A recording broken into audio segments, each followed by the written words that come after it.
Chapter 1542. Haha, what's wrong? Are you threatening me? I'm not threatening you. Do you think you'll walk out of here so easily today? Huomin turned around. Do you think I came here unprepared? I can tell you very clearly that no high-tech equipment will be of any use in this house. No matter how many helpers you bring outside, they will all be taken care of by my people. So, don't think about reinforcements coming to save you. So, I'm such an idiot in your eyes. Why would I need reinforcements and phone calls? Do you have something even more fun prepared? Do you want to try? Huomin smiled beautifully. Huasiqian stared at her for a few seconds.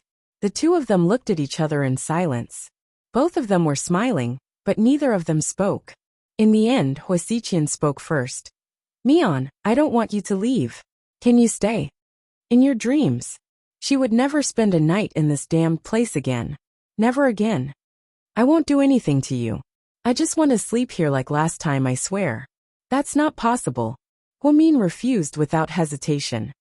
What a stubborn brat. Then I'll have to take care of Qin Chu first.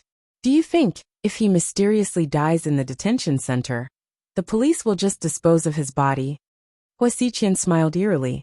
Don't touch Qin Chu, or I'll kill your entire family. Huomin was truly furious this time. Silly girl, I don't have a family. You and I are the only ones left in the Huo family, so don't be silly. Even if I have to die with you, I won't let you touch Qin Chu ever again. You're Qin Chu? TSK. You little brat, you're making me jealous. Huomin was so protective of Qin Chu that Huasiqian was envious of her. You just don't have a bottom line. Was there something wrong with his values? It's just despicable. I can do that too. You're ruthless, aren't you? I can be more ruthless than you. Huasiqian laughed maniacally. Oh, you want to compete with me in terms of ruthlessness? Ha ha ha. Don't laugh so disgustingly. One day, I will make you unable to laugh anymore. Why don't you think about how to get out first? After speaking, Huasiqian slowly approached Huomin. Huomin got up and backed away. There's only the two of us here. My men are outside. They've locked down this house. Tell me, where else can you run to? Huasiqian smiled as he approached Huomin. Huasiqian, you're disgusting. You remind me of the time you attacked GK's security system and stopped the elevators. You trapped me in the building and played a game of cat and mouse. Mian, what are you talking about? Huasiqian was slightly surprised. Don't tell me you've forgotten what you did so quickly. Huomin bit down on his lips. He hated Huasiqian to the core. I really don't know what you're talking about. What building?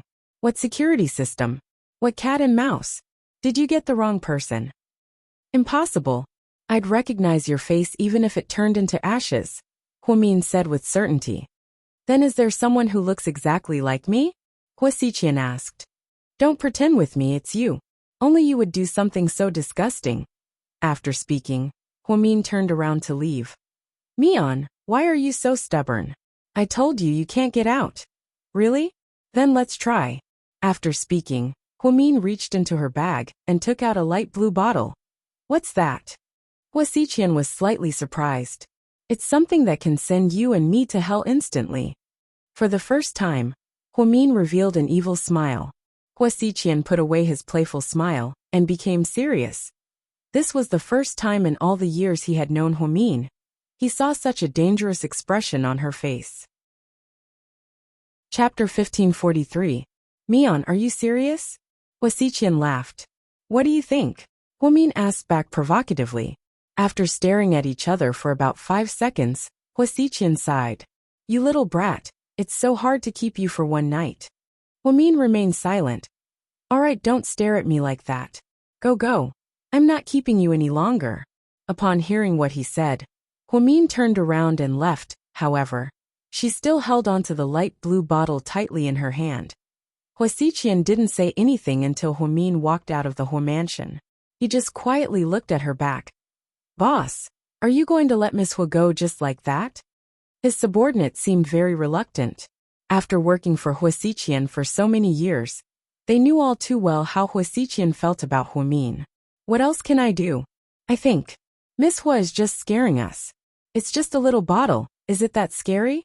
His subordinate didn't think much of it, and thought that Huasiqian was being too cautious. He trusted her and let her go just because of Huomin's words and a broken bottle. Hua Xiqian coldly glanced at that person's face. What do you know? No one knows Mian better than I do. She never fights a battle that she's not confident in.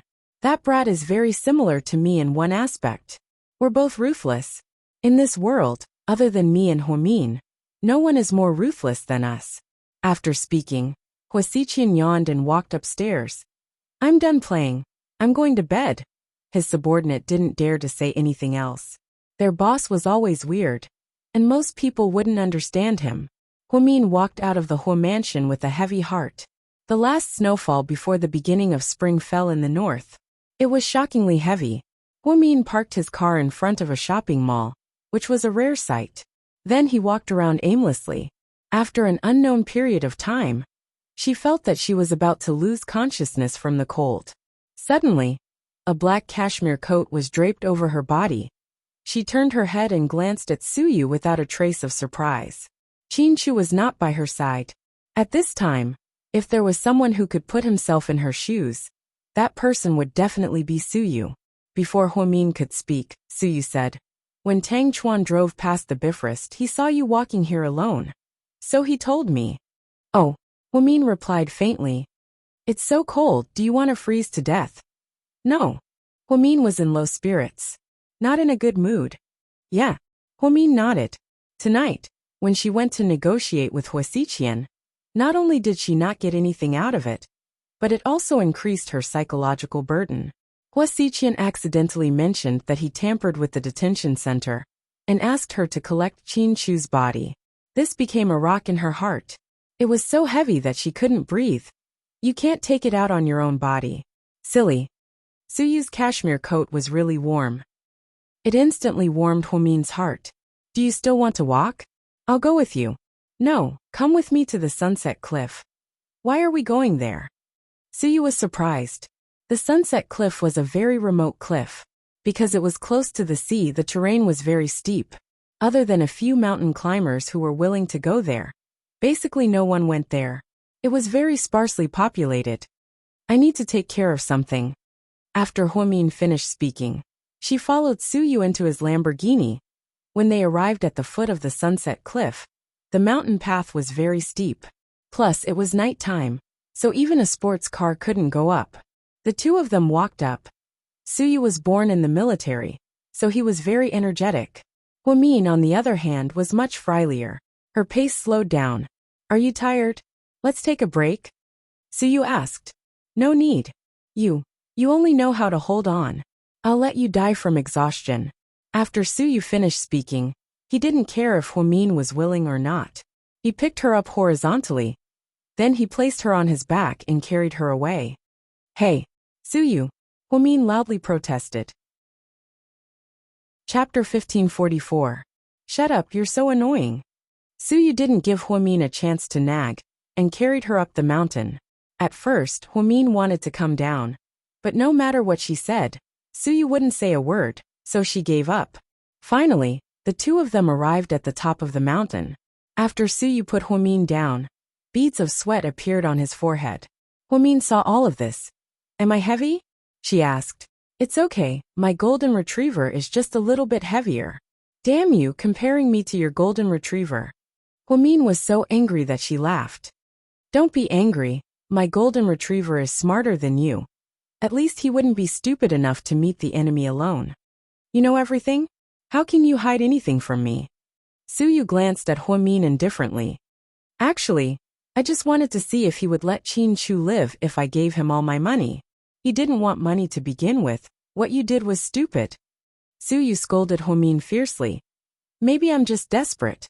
At a time like this, as long as there's a way to save Qin Chu, I want to try anything. Really? Then if I can save Qin Chu, will you marry me? Suyu asked calmly. Huomin looked up in shock. Perhaps she never thought that Suyu would say something like this. Suyu, haha, I'm just kidding. Did you really think I was serious? Suyu laughed and scratched his head. Huomin was silent. She realized that all jokes had an element of seriousness. Maybe Suyu did think that at one point in time. The Su family did indeed have the strength. But the process would still be very difficult. The deceased Song Yisher was the mayor's daughter, so this case was extremely difficult to handle. No one was willing to get involved in this mess. Silly. Why are you looking at me like that? I was just joking. Okay, let's not talk about this anymore. What do you need to do? Hurry up and... I'm freezing to death.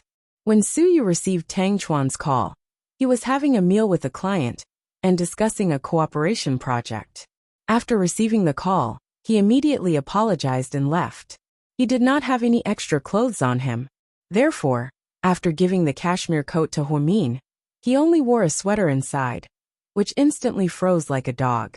Huamin nodded and carefully took out a light blue bottle from his bag. Hey, what is this? Suyu was curious and wanted to take it. However, Huamin slapped his hand away. Don't touch it. Why are you so fierce? Suyu was startled by Huamin's fierce look. Move back. Haha. Do you have to make such a big fuss? Dr. Hua, don't scare me, I have a weak heart. Suyu had always been joking. He thought that since Huamin wanted to deal with something in secret, it was probably some kind of contraband. Now that he saw that she took out a small bottle, he guessed that it might be some kind of top-grade poison. It might be something that Huamin had developed himself to poison Huasiqian. However, he did not expect that. The thing was far beyond his imagination. Under Huamin's insistence, Suyu moved back more than 10 meters. Huamin handed the bag in his hand to Suyu and slowly walked to the edge of Sunset Cliff. He lowered his head and looked down at the dark and deep sea. Hey, silly girl, I say. Are you going to jump down from here? Suyu was scared out of his wits. Chapter 1545. Tell me, did you really invent this? Of course. Do you think you can buy it on the market? Huamin laughed. Indeed, if the country's laws were strict, it would be hard to even buy a handgun, let alone explosives. Then how did you make it? The principle is simple. It's a combination of multiple chemical ingredients, but I can't tell you. I'm not asking about the ingredients. I just think liquid explosives are too dangerous to carry around. Usually you have to ignite it with fire. But I saw you use something sticky. Yeah, that thing replaced the fire. You invented it yourself? Suyu was shocked. Yes, because it's safer this way. Otherwise, I might explode into pieces. So you're going to use it against Huasiqian? No, you're going to die with him? Suyu asked. If he wanted to harm me, I would. But he didn't. He's afraid of death. Huamin was very straightforward. That's right. Huasiqian was afraid of death, so he didn't dare to bet with Huamin. Fuck. Huamin, I really want to worship you. God. Huamin was speechless. But you really wasted it. Why didn't you show it to me when I wanted to see it? Huamin took care of it before he could take a good look. What a pity. Because I was afraid you would be in danger, Huamin said. No, I saw you use clay to ignite it. I don't have a detonator with me, so it won't explode. No, other than clay. High pressure will also cause it to explode. For example, if you pinch the bottle, it will explode on its own. Suyu was speechless. I used it as a precaution.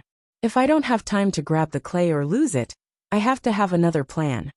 But if you pinch it, won't you? Suyu didn't finish his sentence, but his heart sank. That's right, we'll perish together. Then, if you're carrying this thing with you, what if you're not careful and accidentally fall and squash it? It will also explode. Any external force will cause it to explode. Fuck. Suyu was scared. Huamin was really too daring to carry around such a thing that could explode at any time. To think that he would be so brave as to walk in the snow for so long. This woman was really amazing. Are you scared? Huamin looked at Suyu's expression and asked with a smile. Who wouldn't be afraid? That's something that can blow people into pieces.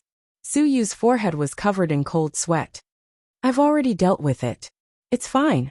I didn't expect you to have such a powerful skill. Looks like I don't need to buy fireworks for Chinese New Year anymore. Just make a few for me, haha. Suyu was indulging in fantasy. Huamin was speechless.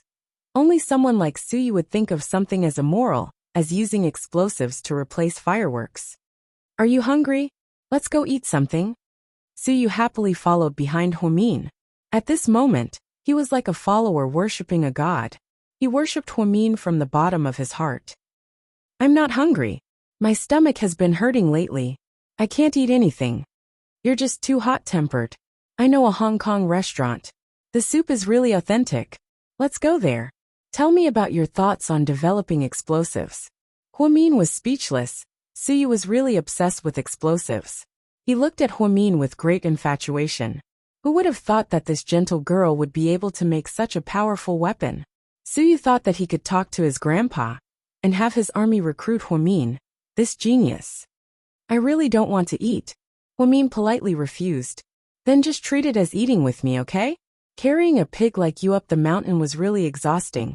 Suyu coaxed Huamin, which was rare for him. He looked so pitiful.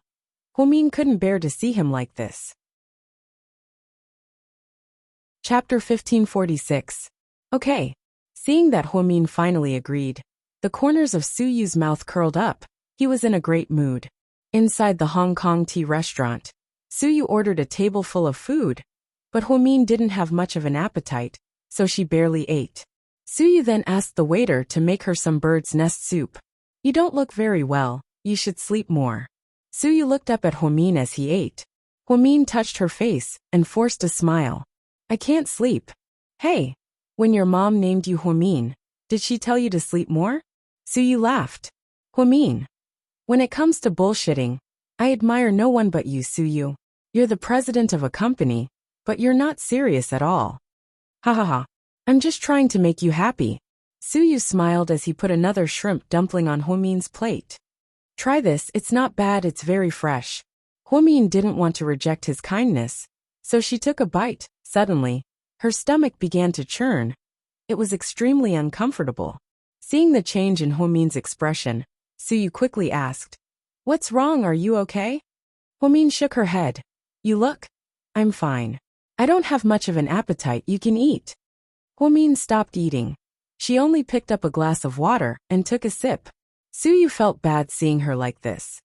He wanted to take Huamin to eat something good so she could eat more, but she didn't eat much. After dinner, the two of them walked out of the restaurant. I'll take you to Wei Liao's place. Xiaowei's place is safer, Suyu said worriedly. It's okay. Hua Xiqian isn't an idiot. He won't bother me for the next few days. I'm still worried.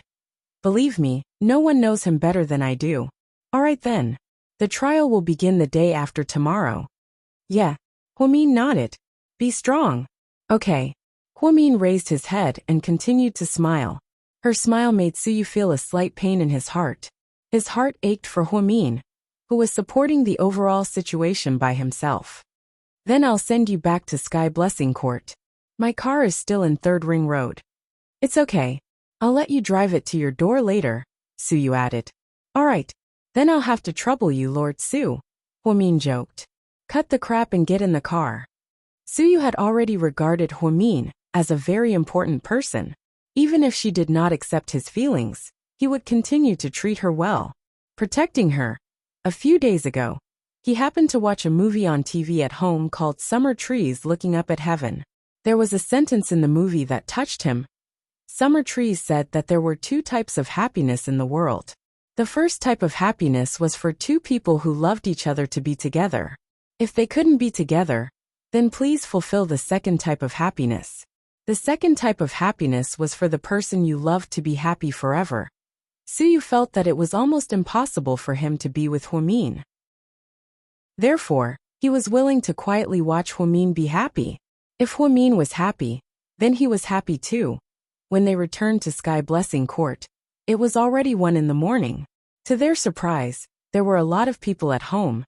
Jiang Xiaowei, Wei Liao Gao Ran, and Zhu Lingling were all there. What are you guys doing? Are you having a meeting? Huamin smiled. Girl, where did you go? You didn't pick up your calls, and didn't reply to my WeChat messages. Zhu Lingling looked at Huamin worriedly. My phone ran out of battery, so I went out to do something. Huamin lowered her head and took out her phone.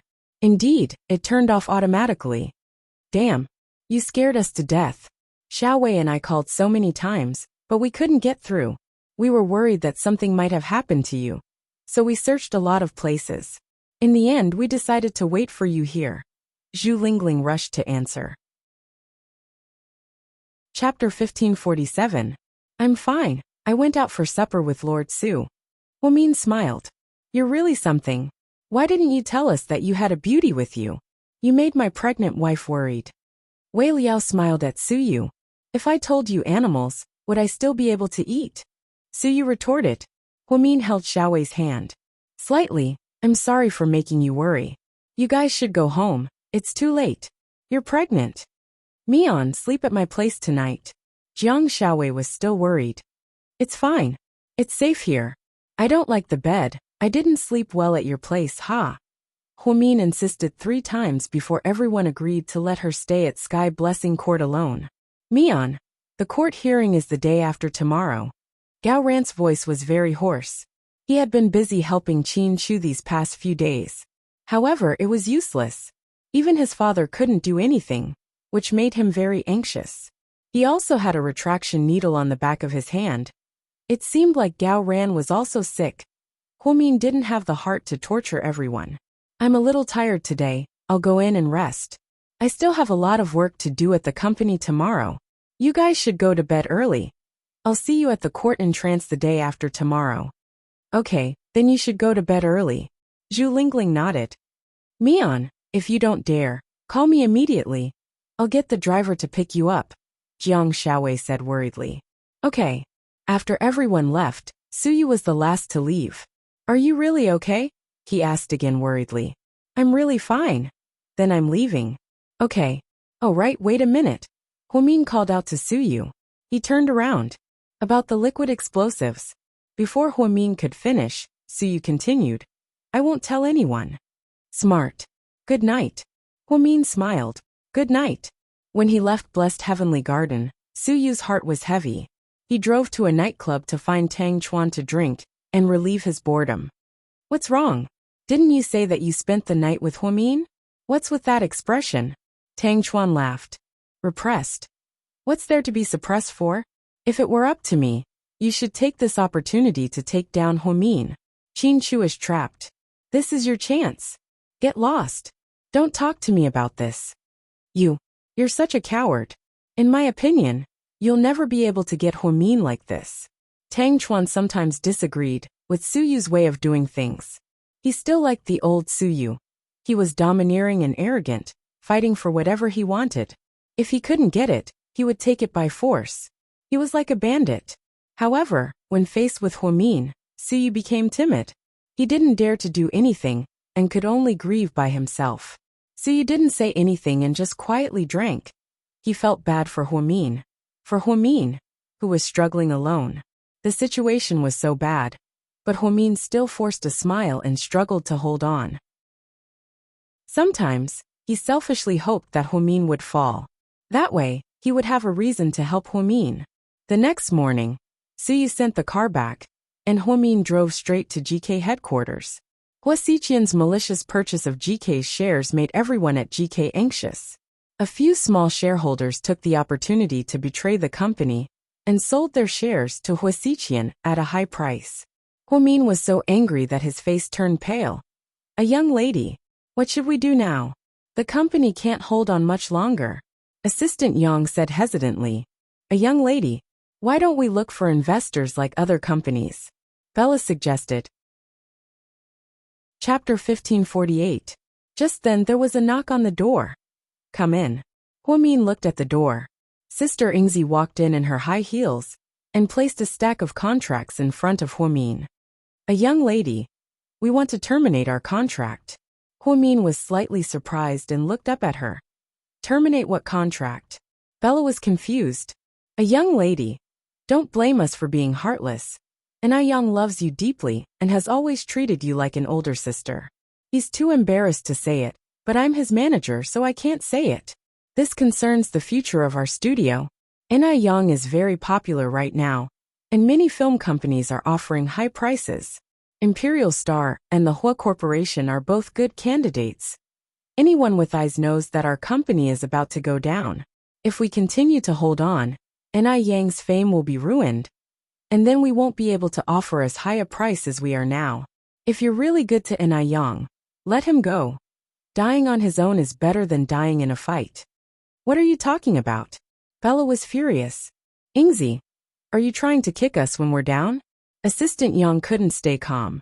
The entertainment company had given Ni Young the best resources and customized many movies and TV shows for him. They even found a famous producer to produce a new album. Now that they had reached the highest level, Ingzi wanted to terminate their contract. You can't blame us for this, people are all realistic. As the saying goes, every man for himself, and the devil takes the hindmost. A young lady, you're a sensible person. Let's not ask for compensation. After all, Ni Young has been working for you for so long. Working for you, haha, if I remember correctly, I saved Ni Yang's life. Huamin laughed. Sister Ingzi's expression changed slightly. Ni Young probably doesn't know that you made this decision for him, right? Huamin asked. That's right. That kid is pure and cares a lot about relationships, so she won't agree to terminate the contract. I'll take over her. So what makes you think that I won't ask for double the penalty? Huamin continued to laugh. Haven't you always treated Ni Young as your younger brother? Don't tell me you're trying to scam little brother's money? Sister Ingzi panicked. Haha, little brother wouldn't do that to big sister, right? You would never leave your sister when she's in trouble. Bella mocked from the side. I don't have a choice. President Qin is in trouble, and the company is half dead. You can't let us suffer together with you. I have a lot of people waiting for me to make a living. Friendship is friendship, but even brothers have to settle accounts. Sure. If you pay me double the penalty, I'll immediately terminate your contract, Huamin said without hesitation. Double the penalty was not cheap, and Ingzi would not agree to take it out. Ni Young treats you so well. How could you treat him like this? This has nothing to do with Ni Young. It has to do with your studio. If I love my younger brother, I can give him money in private. But when it comes to work, that's a separate matter. Didn't you say that brothers should settle accounts clearly? But ever since Ni Young joined GK, he's made a lot of money for you guys. Ingzi argued. We spent a lot of resources to build him up, Huamin retorted. Haha, fine, since it's come to this, don't blame us for falling out with you. I've already made plans with a lot of reporters, and I'm going to announce that you're making things difficult for us to terminate our contracts. I'm going to show everyone how fake you are, and how you treat Ni Young as your brother. Ingzi threatened Huamin. Haha, you know what? I hate being threatened the most in my life. So, Ingzi had a smug look on her face. So, you still remember how you sold out GK and leaked Ni Yang's new album in advance and framed Chenjia, right? Huamin stared at Ingzi and smiled meaningfully. Ingzi's expression immediately changed. I don't know what you're talking about. Chapter 1549. If you don't want people to know, then don't do it in the first place. Ingzi, I respect you for recognizing Ni Yang's worth and saving his life many years ago. But you can't treat him like a money tree or a money-making machine. I hope you're doing this for his own good, and not for the sake of money. What do you mean? Am I not good enough for Ni Young? If you were good enough, you wouldn't have sold out his album for money and made Chun Jie the scapegoat. If you were good enough for him, you wouldn't have stopped him from dating, because you didn't want him to make money for you. If you were good enough for him, you wouldn't have encouraged him to hate his mother and brother, and prevented them from reuniting. Ingzi looked at Huamin in surprise. Huamin slowly stood up. Surprised, right? I actually investigated you a long time ago. Do you know why I didn't expose you the last time you sold out the company? Huamin asked. Ingzi didn't say anything. That's because I didn't want to hurt Ni Yang's feelings after the truth was exposed. After all, you've been like a savior to him all these years, and he's always thought of you as his savior. You treat him like family, not a tool to get rich. Do you have any evidence for what you said? Ingzi accused Huamin. I'm not a person who spouts nonsense. You want evidence, right? I have plenty of it, see for yourself. After speaking, Huamin pulled out a stack of documents from his desk and threw them onto the floor. The photos were scattered all over the floor. They were photos of Ingzi privately contacting the media to expose Ni Yang's new album, as well as some deals she made behind Ni Yang's back. They were all about profits. I didn't know you were this kind of person. I thought you were really good to Ni Yang and our company. Bella looked at Ingzi with disdain. So, Don't look for trouble at a time like this. I don't want to expose you, but you should know your place. Huamin looked at Ingzi meaningfully. She didn't say anything and ran away with her tail between her legs. A young lady. You're so close to Yang. You should tell him the truth and ask him to change managers, Bella suggested. It's not that easy to change managers. If it was someone else, it wouldn't be that bad. But Yang loves Ingzi so much that he's like family to her. I'm afraid he won't be able to accept it so quickly. Although Ingzi treats Yang as a money-making tool, at least she hasn't done anything too extreme.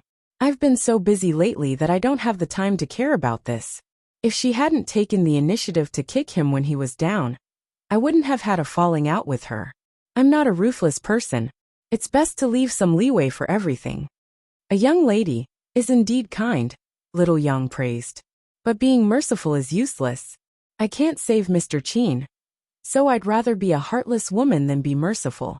Huamian smiled bitterly. A young lady. I'm afraid the company won't last more than 3 days. Please think of something and give us an idea.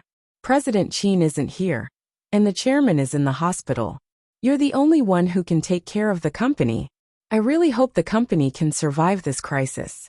We don't want to leave GK, Bella said with tears in her eyes. I'll do my best. Don't worry, GK is my life. Bella, you guys can go now. I still have some things to take care of. Okay. Bella, Little Yang, wait a second, there's one more thing. Huamin yelled again. Yes. A young lady, what is it? Chapter 1550. Tell everyone that all employees are allowed to leave at this time. But there's one condition. Anyone who leaves at this time will be blacklisted by GK and will never be hired again. Anyone who stays will get double their salary once the crisis is over. Okay, I'll let them know right away. Bella nodded. Then she walked out of the president's office with Yang. Huamin sighed. He pressed his hands against his temples and sat down tiredly on the president's office chair. Recently, he had been very tired and had been feeling dizzy and sleepy. Huamin thought that he had overworked himself. He opened his laptop and put a piece of chocolate in his mouth to replenish his energy. Then, he closed his eyes and took a nap for about 10 minutes. Ever since his family got into trouble, President Wu had called many times and used a lot of his connections to help Qin Chu, but to no avail. Chen Jia also came to visit Huamin during her off days and brought some of her homemade food. Unfortunately, Huamin didn't have the appetite to eat. Suyu was right. In such a difficult situation, many people had given up. Only Huamin was still holding on. Huamin knew that if he gave up as well, then Qin Chu would be beyond saving. He was trapped by Huasiqian's perfect trap, which was meticulously planned and impeccable. No one would be able to see any flaws in it. No one would be able to find any flaws. Huamin thought about it for several nights, but she didn't want to use her final plan. She didn't want to use it unless it was absolutely necessary. However, as the day of the first trial approached, she had no other choice. On an island in the South Pacific, a beautiful girl in a sky-blue bohemian dress stood on a cruise ship with a glass of champagne in her hand. Boss, this is the latest information we found. The girl put down her glass, picked up the document and carefully read it, not missing a single word. The situation is already so complicated. Yes, boss, should we make a move? The girl didn't say anything. Your sister's husband is trapped, and the company is about to be swallowed up. It's very dangerous. The girl still didn't speak. Boss, are you concerned about the professor's advice? The man beside her saw the girl's hesitation and asked. Yes. She nodded. Dad said if I go back to help her now, I'll expose her whereabouts.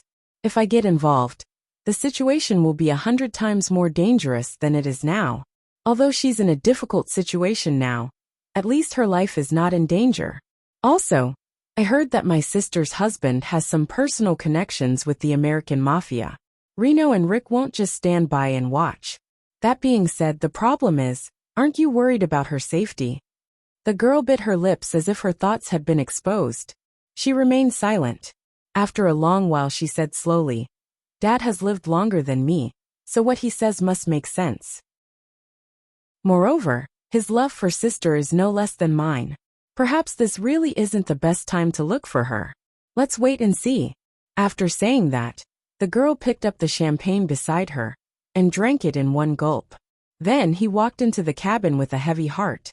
In the past few years, she had traveled to almost all parts of the world. There seemed to be no place that she hadn't visited. As high as the Himalayas and as low as the Alaskan Sea, Europe, Australia, Asia. There was no place that she hadn't been to in the 7 continents and 4 oceans. She also lived a life under the rain of bullets. Because the whole world knew that she was the professor's daughter, she had to live in fear every day.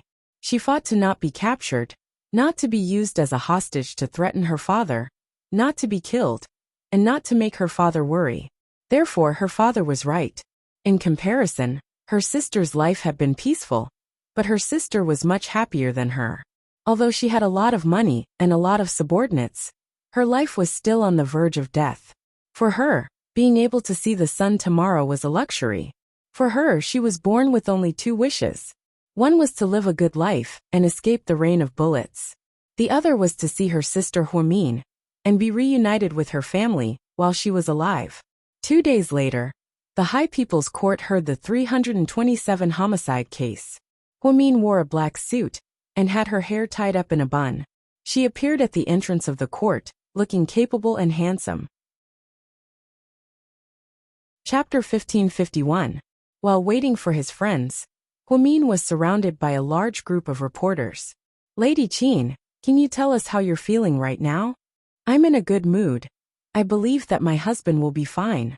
Lady Qin, didn't you guys get divorced? Do you still mind people calling you Lady Qin? I'll always be Lady Qin. Divorce or not, it's just a piece of paper. It won't make a difference. Huamin smiled. I heard that GK's stock market is going to crash, and GK won't be able to hold on much longer. What do you plan to do? Sell it or raise funds? That's a trade secret I can't answer, thank you. How will President Qin's murder case end today? What are you looking forward to? My husband didn't kill anyone, so I believe that the law will give him justice. Rumor has it that President Qin cheated on Miss Song because of love, that's why. Reporter friend, please don't speculate, especially when it's such a big case. Even the police don't dare to talk about it, but you guys have the guts to talk about it. Sometimes it's good to be bold, but remember to distinguish right from wrong. Huamin sneered at the reporter. His sharp gaze made the young reporter take 2 steps back. Other than you, will anyone else be at the trial today? Yes, my husbands and my friends will all be there. Mrs. Qin, someone saw you get into President Su's car last night. You guys are in an ambiguous relationship, so? Before the reporter could finish, Huamin smiled and said, I also went to President Hua's house for dinner last night. Does that mean that I'm in an ambiguous relationship with President Hua? The reporter was speechless. Huamin calmly answered every question thrown at him by the reporters. The crowd reacted quickly, and his answers were flawless. Many people were impressed by her, and no one dared to look down on her just because she was a 25-year-old girl. That's all for today. My friends are here, thank you. After speaking, Huamin walked straight into the courtroom.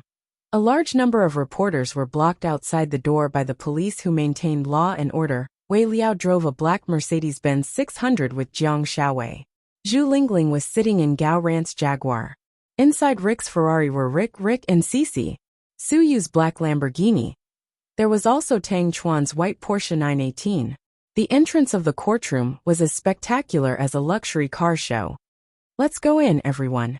Huamin nodded at everyone and was about to turn around. Suddenly, Zhu Lingling shouted, Look, who's that?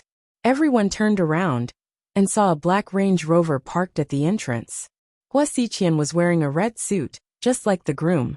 It really pissed him off. President Hua, is there a happy occasion today? Why are you wearing such red? A gossipy reporter asked. If I'm not wearing red, am I supposed to wear black? It's not like I'm here for a funeral. Hua Xiqian adjusted his collar and replied nonchalantly. Haha, President Hua, you're so funny. The reporter laughed awkwardly. Hua Xiqian walked up the stairs step by step. He was 10 steps away from Huamin. What are you doing here? Gao Ran asked angrily. If it weren't for the fact that they were in public, he would have beaten this guy up. Rick was also looking at him with hatred in his eyes. Huamin was very calm. He only glanced at Rick's face. I'm here for the trial. I'm very interested in this case. Don't forget, the victim Song Yishur is my wife. Mayor Song is my father-in-law. Bastard. Zhu Lingling wanted to run up and scratch Hua Xiqian's face. However, Huamin reached out and stopped her. Lingling, don't be impulsive. Hua Xiqian looked at Huamin from head to toe and smiled. Mian, you're dressed very ominously today. You only wear black to a funeral. Upon hearing this, everyone's expressions changed. Chapter 1552. Upon hearing Hua Xiqian's words, everyone was enraged. Jiang Shaowei and Zhu Lingling were just about to rush up to him. Huamin smiled at Hua Xiqian and said, When you die, I'll be dressed even darker than this. Thank you, but I won't die so soon. I'll live a long time, because I want to be by your side. Hua Xiqian, watch your words. Gao Ran was furious. Let's not argue here, it's meaningless. Let's go. Huamin was very calm, even though she hated Hua Xiqian to the core. However, she wanted to see Qin Chu as soon as possible. The group of people entered the courtroom. Mayor Song arrived very late. The police cars cleared the way, blocking the reporters and media from entering twice. Mayor Song wore a black suit and appeared in the courtroom in a low-key manner. He sat in the first row on the right, next to Hua Xiqian. Dad, don't worry. Qin Chu will pay for what he did.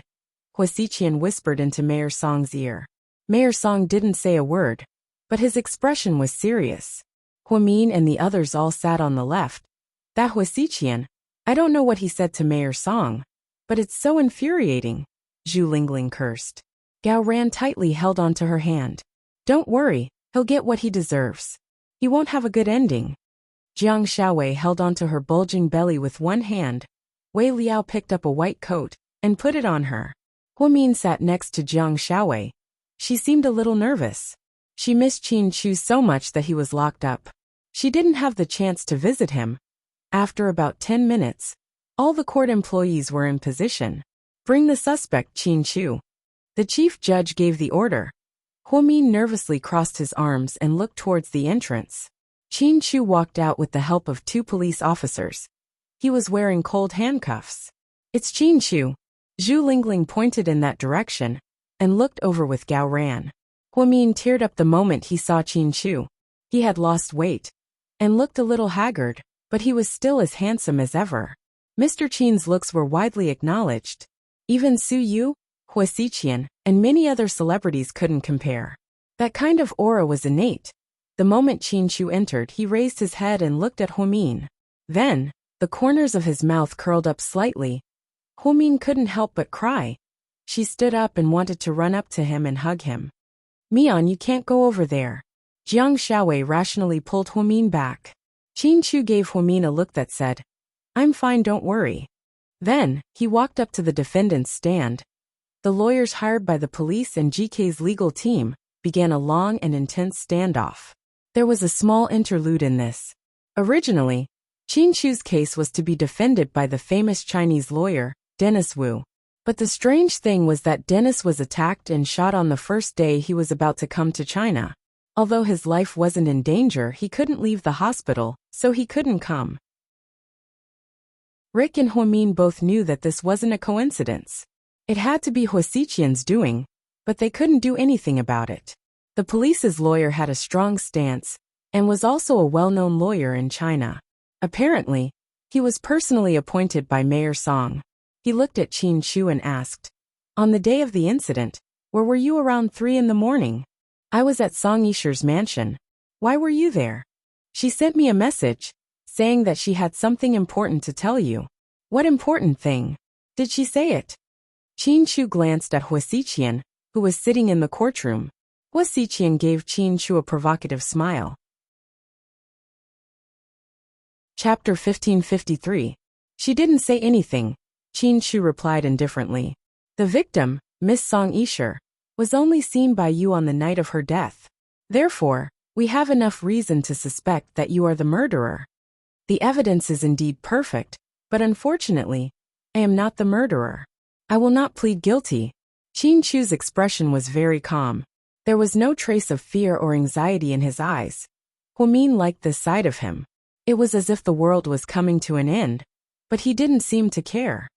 Your Honor, I've finished my questions, the opposing lawyer said. Suspect, do you have anything else you want to defend yourself? Perhaps you can try to recall if there are any important clues that you missed? The judge asked Qin Chu. Huamin was slightly nervous. Suyu handed him a tissue. Wipe the sweat off your palms. Huamin took the tissue and crumpled it into a ball. His eyes were fixed on Qin Chu. No, I have nothing else to say. Qin Chu felt that there was no point in saying anything at this point. Hua Xiqian must have been fully prepared. With so much evidence, it would be pointless to say anything. Then do you plead guilty? No, I didn't kill anyone. Qin Chu still said the same thing. The first trial will end here. The official verdict will be announced in 7 days. Court is adjourned. The presiding judge hammered the gavel and ended the hour-long first trial. When Qin Chu was taken away, his gaze was fixed on Huamin. He raised his hand and made a gesture of drinking something. Then he smiled at Huamin. Huamin knew that he wanted to tell him to drink more water. Because they were too far away, they couldn't hear each other, so they could only make hand gestures.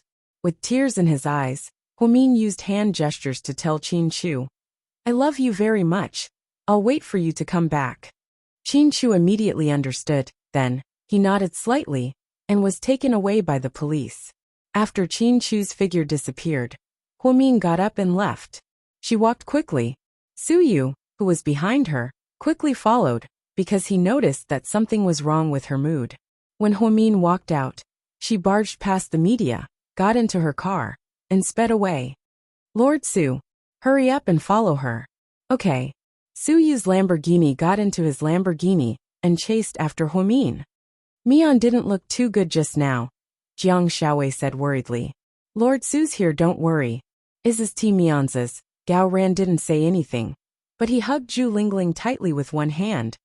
Hua Xiqian, that bastard. He made the couple so miserable. I'm going to tear him apart. After speaking, Zhu Lingling pushed Gao Ran away and ran towards Hua Xiqian's car. Hua Xiqian was just about to get into the car. Seeing Zhu Lingling's angry face, he immediately looked at her cautiously. Hua Xiqian, you're not a man. I don't need you to judge whether I'm a man or not. He glanced at Zhu Lingling's face indifferently. Chapter 1554. What are you talking about? He didn't kill anyone. How could he be sentenced to death? The evidence is perfect. Huamin lowered her head in defeat. Suyu walked over to Huamin and put her hands on her shoulders. Huamin, cheer up. You can't fall down now. You have to be strong. You have to be strong. You have to be strong. But I'm so tired. I'm scared. You still have me. Suyu looked at Huamin gently and said softly, don't be scared. You can do it. Qin Chu is still waiting for you to help him clear his name. There are still 7 days until the second trial. We still have a lot of time to find evidence and find Hua Xiqian's weakness. But Hua Xiqian is not someone who would reveal his weakness. Huamin's voice was very low. She had no confidence in herself. She knew Hua Xiqian too well. Hua Xiqian was very secretive when it came to doing things. He would never leave behind any weaknesses that could be used against him. If it were someone else, it might be possible. However, if it was Hua Xiqian, it would be harder than ascending to heaven. Don't treat him like a god. No matter how careful he is, he's still human. Plus, even if Qin Chu is sentenced to death, we still have a way. What way? Huamin raised her head and looked at Suyu with sad eyes. I can ask my grandfather to get Qin Chu out on medical parole, Suyu said as she gritted her teeth. Is that okay? Huamin's eyes shone with a glimmer of hope. It shouldn't be a problem. My grandfather. You know, that old man is the head of a military region. He's a powerful person in Jing City. He won't refuse to give you face. When the time comes, we'll think of a way to make Qin Chu say he's sick and let you out on medical parole. Then you guys can go abroad and lie low for a while. When everything calms down, you can come back. Suyu's intention was the same as Rick's. Rick wanted to break out of prison.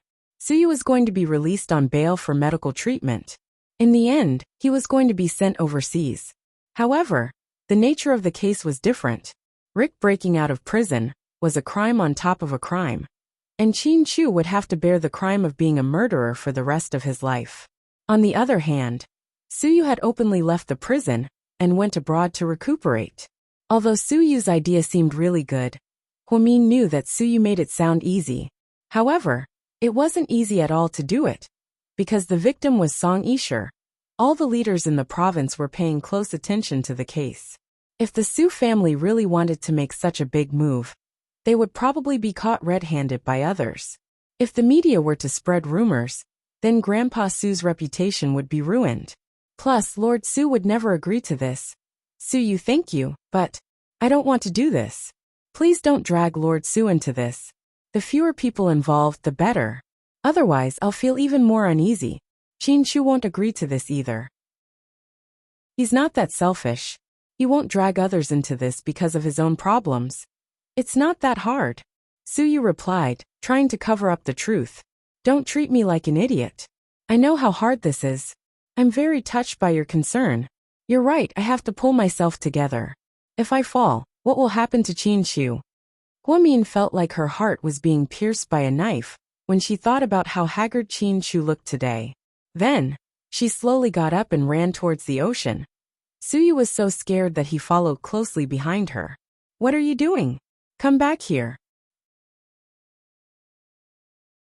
Chapter 1555. Don't worry. I won't commit suicide by jumping into the sea. Suicide is the action of a coward. Huamin shouted as she ran. Then she walked to the beach, where the seawater reached her knees. She shouted towards the sea. Huamin, you have to be strong. Suyu glanced at her, and then walked over. Standing beside her, he shouted, You have to be strong, Huamin. Then, the two looked at each other and smiled. After venting, Huamin returned to the car. After a simple lunch with Suyu, they went straight back to GK. Then they continued to work. After work, Huamin drove to the first hospital. President Wu's office. Mian, come sit down.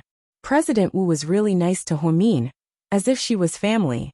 Speaking of which, although President Wu didn't teach Huamin anything, he always gave her opportunities and provided her with a platform. He was a teacher who recognized her talent. After all, not all talents in the world could meet someone who recognized them.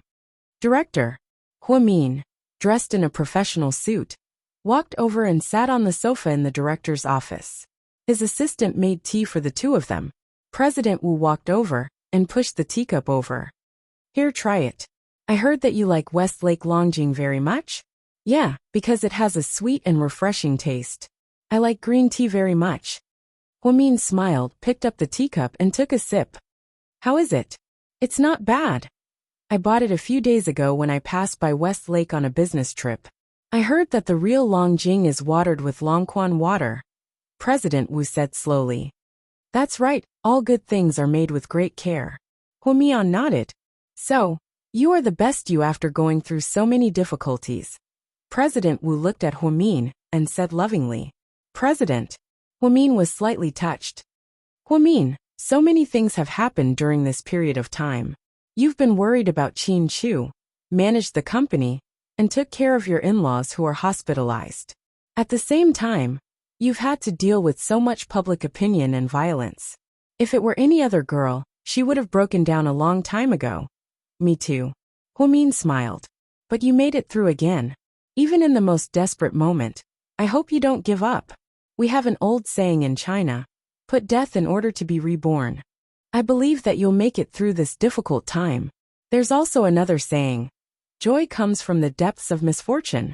You've already experienced so much unhappiness, so, after the storm, there's a beautiful sunny day. Dean, you have such a literary side to you. The feeling of instantly transforming into Master Yu Chuyu. Go away. You're still in the mood to joke at a time like this. Huamin's words made President Wu feel embarrassed. The words of the ancients make a lot of sense in the afterlife. When the heavens are about to give a great responsibility to a great man, they will first torture his will, work his muscles and bones, and starve his body and skin. I think that you're not an ordinary person. It's unfortunate that you've endured so much, but it's also fortunate that you're still so young. It's fortunate that what you have is something that others may never have in their lifetime. Yes, I think that if I have Qin Chu, I have the whole world. Huomin smiled faintly. The afterglow of the setting sun shone in, and a beam of light shone on her face. It instantly moistened the corners of Huomin's lips, making her smile even more beautiful. What do you plan to do with your father-in-law? President Wu changed the subject and asked. Huomin was slightly silent. I've read his medical record, and it doesn't look good. The surgery can't be delayed. Qin Chu was the one who wanted to do the surgery for my father. Now that Qin Chu has been locked up, the surgery has been delayed. I don't know how long my father-in-law can hold on. Qin Chu's second trial is still 7 days away. Huomin was conflicted. I'm afraid he can't hold on for 7 days. Why don't we let Dr. Liu and the others do the surgery? It's not impossible. But the surgery is extremely difficult, and we're worried that something might go wrong. Huomin was honest with her thoughts. Why don't you do the surgery? President Wu looked at Huomin tentatively and asked. Me? Huomin was slightly surprised. Chapter 1556. Then, she immediately waved her hand. No. Although I studied neurosurgery on my own, I don't have clinical experience. The brain structure is too complicated, and I'm not confident. I can't take the risk. I think if you can do it with Dr. Liu and the others, the success rate of this surgery will be much higher. President Wu had never misjudged people. Of course, Qin Chu was the best neurosurgeon. However, the situation was so tense that Qin Chu couldn't get along. Wasn't using Huomin another way? I don't think I can do it, Huomin said in a low voice. But I think you can do it. President Wu. Huomin looked up, but didn't know what to say. It's not like you're doing it alone. Just treat it as assisting Dr. Liu. After all, he's your family. Are you willing to take the risk? Director, this is a serious matter. I don't dare to make a decision so easily. How about this? Give me some time to think about it. Okay, then you have to hurry. The surgery can't be delayed for long. Within 3 days. Okay. Then you can go back first. We'll talk on the phone. After walking out of the director's office, Huomin was still thinking about the director's words. Perform a craniotomy on his father-in-law? Wasn't that too risky? After going downstairs, Huomin went to visit his in-laws. Then he went to the OB/GYN department to see the head nurse. Su Yan, the head nurse of the OB/GYN department of the first hospital, was his first boss. Although she was strict, she was a very upright person. Huomin had always been in contact with her. Although they didn't see each other often, they still had feelings for each other. Head nurse. Hey, Mian, why are you here? Su Yan had just finished work and was sitting in her office. She was surprised to see Huomin. I just talked to President Wu about my father-in-law's illness, so I wanted to come and see you. I just finished work. Come and sit down. Su Yan liked Huomin very much. She looked at him with doting eyes. I've also heard about your father-in-law's illness. It's said that it's very difficult. Is he going to have an operation soon? Huomin nodded. Yes, it can't be delayed for much longer. His condition is worsening very quickly. Have some faith. Believe in miracles. Su Yan patted Huomin's shoulder to comfort him. Yes, head nurse. Actually, I came here today because I need your help with some personal matters. Go ahead, the head nurse said without hesitation. Do you remember introducing a boyfriend to me before? Oh, are you talking about my distant cousin? Yes, his name is Lin Mingyu. I remember. What's wrong? Su Yan smiled. I'd like to get his contact information. What? Don't tell me you. Su Yan knew about Huomin's divorce, so she was surprised that Huomin wanted to get back together. No, don't get me wrong. I just want to ask him about my husband's case. I heard that he's the forensic doctor in charge of the autopsy. Oh, I see. Okay, wait a second. I'll get you his phone number. The head nurse quickly gave Huomin the phone number. When Huomin walked out of the hospital, he called Lin Mingyu. Hello, is this Mr. Lin Mingyu? I am. Who is this? I don't know if you still remember me. I'm Huomin. Yes, a young lady from GK. Lin Mingyu's tone was calm. Huomin felt a bit awkward. Excuse me.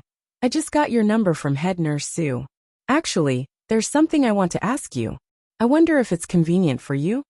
After 5 seconds of silence, Lin Mingyu said, I'm at work right now. I can come to you. I promise I won't take up too much of your time. Is that okay? Huomin asked carefully. What you want to ask is related to your husband's murder case, right? Lin Mingyu suddenly asked. Chapter 1557. Yeah. Huomin didn't try to hide anything. There was another moment of silence. Finally, Lin Mingyu said, Then come find me at the bureau. There's a Sichuan restaurant nearby. Wait for me there. Okay. After Huomin hung up the phone, he drove straight to the famous Sichuan restaurant near the bureau. After about 15 minutes, Lin Mingyu finally arrived. He was wearing a white lab coat. It seemed like he didn't have time to change. There was a strong smell of formalin on his body. I'm sorry, I'm too busy to change. Do you mind? Of course not. Huomin smiled. Right, I almost forgot. You're a doctor too, so you should be used to this smell. Huomin smiled as he handed over the menu. Order, I'll treat you to dinner. I'm fine with anything. You decide. Lin Mingyu pushed the menu back to Huomin. Huomin had to ask again. Do you eat spicy food? Of course. Okay. Huomin looked at the menu and called the waiter over.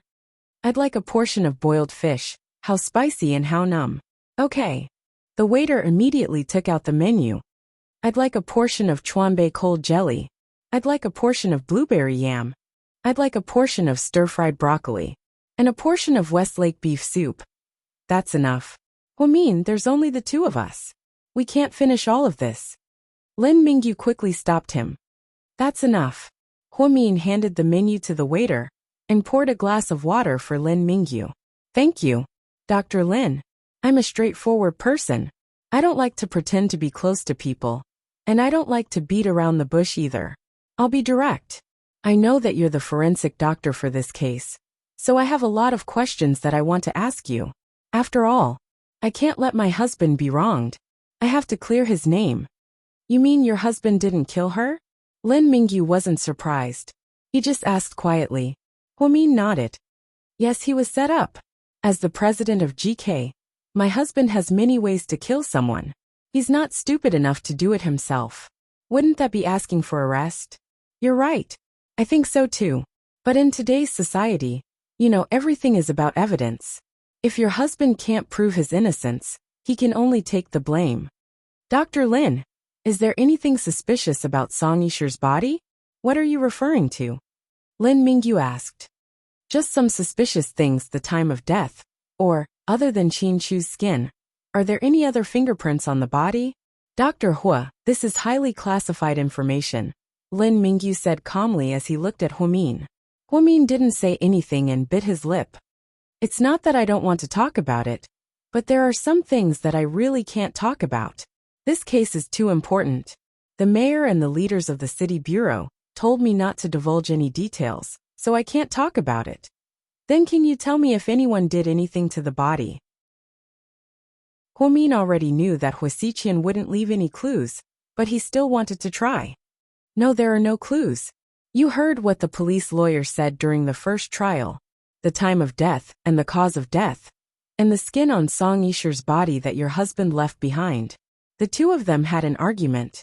It's all true. No one would dare to give false testimony in such a big case. Then was the victim sexually assaulted before she died? Huomin asked. Chapter 1558. She knew that Qin Chu would never touch Song Yisher.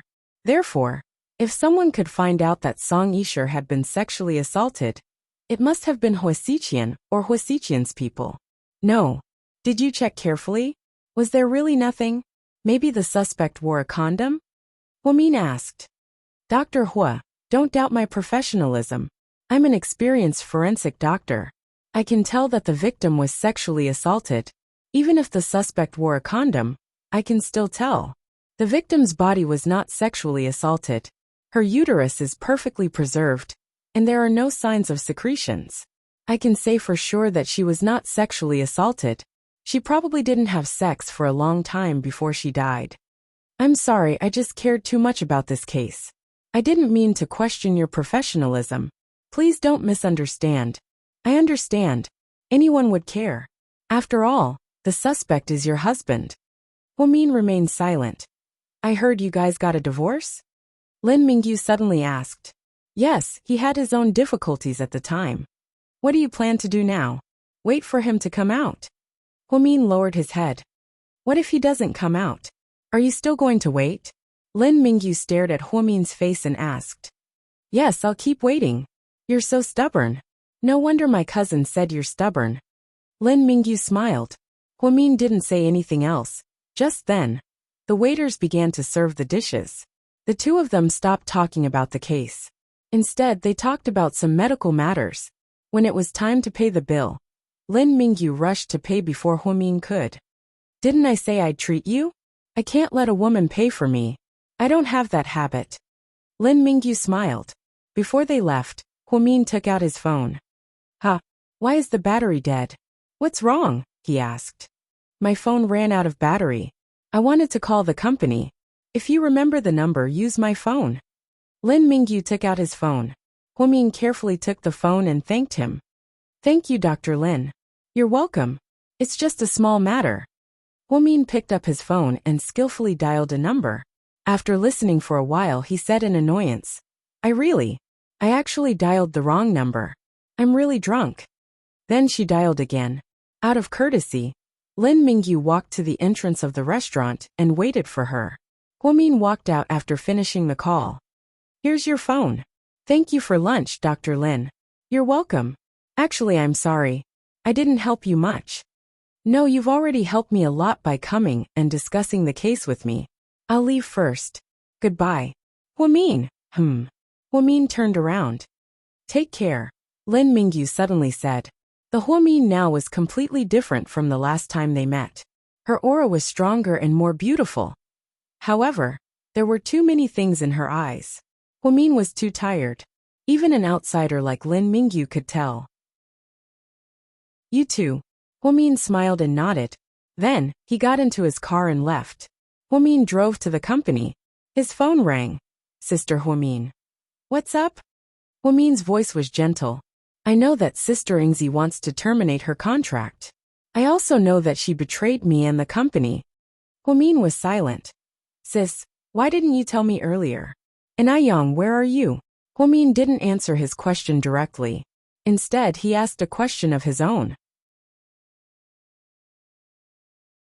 Chapter 1559. I'm at GK. Wait for me. I'll talk to you when I get back. After hanging up, Hwamin drove straight back to GK, while Ina Yang sat in the office and waited for him. Assistant Yang seemed to be indignant, as he told Ina Yang a lot of things. He even told Hwamian that when GK was in trouble, Ingzi wanted to terminate Ina Yang's contract, and didn't want to pay double the termination fee. Upon hearing this, Ina Yang's handsome face turned completely cold. No wonder Ingzi kept trying to persuade him to leave GK. At first, he didn't think much of it. But now it seemed that not only did she ignore others for her own benefit, she even made Jia the scapegoat. Unfortunately, Chen Jia wasn't good with words and never said anything bad about Ingzi. This made Ina Yang even angrier. A young lady is back. Assistant Yang immediately greeted Hwamin when he saw him at the door. Where's Ina Yang? He's been waiting for you at GK for half an hour. Hwamin pushed open the door and walked in. Sis, let me drink some water first, I'll talk to you later. Hwamin walked to the fridge, took out 2 bottles of water, and handed one to Ina Yang. Then he opened the other bottle, and took a big gulp.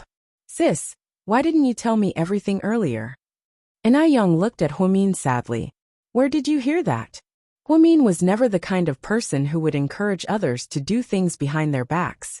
So he wouldn't tell Ina Yang about how evil Ingzi was. Everyone at GK knows. I'm the only one who doesn't know. She caused a scene in your office, but you didn't even tell me. I didn't want you to be sad. After all, Ingzi has been with you for so long. Indeed, she has a great influence on me, but I can't just stand by and watch her make mistakes. She doesn't want to hurt you. She just cares about her own interests. She's not wrong. Ina Yang was slightly surprised and looked at Hwamin. Sis, what do you mean? Ina Yang, GK isn't doing well right now. If you want to terminate your contract, I won't ask you to pay me. Don't say anymore, I'm not leaving. En-Young was very agitated and stood up immediately. En-Young. Sis, stop, I know you're doing this for my own good. You're good friends with President Su of Imperial Star, and I'm sure he won't mistreat me, but I won't leave. I came to GK for you, and as long as you're with GK, I'll be here. We met by chance, but you treated me like your own little brother. You helped me reconcile with my mother, helped them get through their tough times, and helped my brother get a kidney transplant. You helped me turn down a lot of work to help me recover. You even gave me the best resources at GK, and made me a top star. Although I'm young, I'm not a heartless person. People always say that a drop of water should be repaid with a gushing spring. Although I can't repay a gushing spring, I'll never betray you. This isn't betrayal. Hwamin comforted him. If I leave you at a time like this, then I'll be betraying you. En-Young looked at Hwamin and said loudly. But GK really isn't doing well right now. My husband isn't back yet, and the company's shares have been maliciously acquired. So the future is uncertain. Before Hwamin could finish, En-Young interrupted him. Sis, GK will get better. Even if the worst comes to worst, I'll just quit being a star. En-Young's words shocked Hwamin. Then he smiled and said, You know me. Although I'm young, I've been in the entertainment industry for a long time, and I've experienced a lot. I've been in this industry for a long time, and I've grown tired of it. I've seen through fame and fortune, and I've given up on being a star. I might feel sad without flowers and applause, but a normal life is also a kind of happiness for me. The truth is, I've made a lot of money over the years, and I won't be able to spend it all in this lifetime. I've been thinking that after I quit being a star, I'll marry Jia, have kids, and live a normal life. I'm actually very envious of how much love you and President Qin have. I think no amount of money, fame, and fortune can buy a person who loves you wholeheartedly. What do you think? Chapter 1560. I didn't expect you to see things so clearly. At this moment, Hwamin had a whole new level of respect for En-Young. He was younger than her, yet he could see through so much and say so much. Hwamin thought that in this real world, there weren't many people who valued relationships. Previously, when she saw the news on a certain website, whenever there was a story about someone using their own money to do a good deed, or someone jumping into a river to commit suicide, someone would comment that they were a hero and a good person. One of the comments left a deep impression on Hwamin. The netizen commented, If the price of being a good person is to suffer losses and sacrifice yourself, then sorry, I don't want to be a good person. So, although Hwamin had a big fight with Yingzi, and used the penalty to shut her up, Hwamin didn't care. In her heart, she never thought of asking En-Young to pay double the penalty. She even planned to let En-Young go. He didn't have the obligation to take on the company's risks with her. However, En-Young made up his mind at this moment. He was so loyal. Hwamin felt that everything she did for En-Young in the past was worth it. She should help such a kind person. Sis, it's settled. I've already terminated my contract with Yingzi's studio. From now on, I'm no longer an artist under her. I've made a lot of money for her over the years. I'll still say the same thing. As long as the company exists, I'll still be here. If the company doesn't work out, I'll quit the entertainment industry. I'll take this opportunity to have a good rest. Don't think too much about it. I know you've been under a lot of pressure recently, so I didn't dare to bother you on WeChat. I believe that you and President Qin will make it through. You're so strong and wise. That's enough, you brat, don't flatter me. If you continue to praise me, I'll get carried away. Hwamin laughed. Go ahead, you have the right to be carried away, because you're Hwamin. En-Young looked into Hwamin's eyes and said slowly, Ah, you brat, you've moved me again. You're so annoying. I don't know what's wrong with me, but I've been very emotional lately. I cry a lot. Hwamin complained as he wiped the corners of his eyes. Alright, don't be so emotional. Calm down a bit, sis. Didn't you say it before?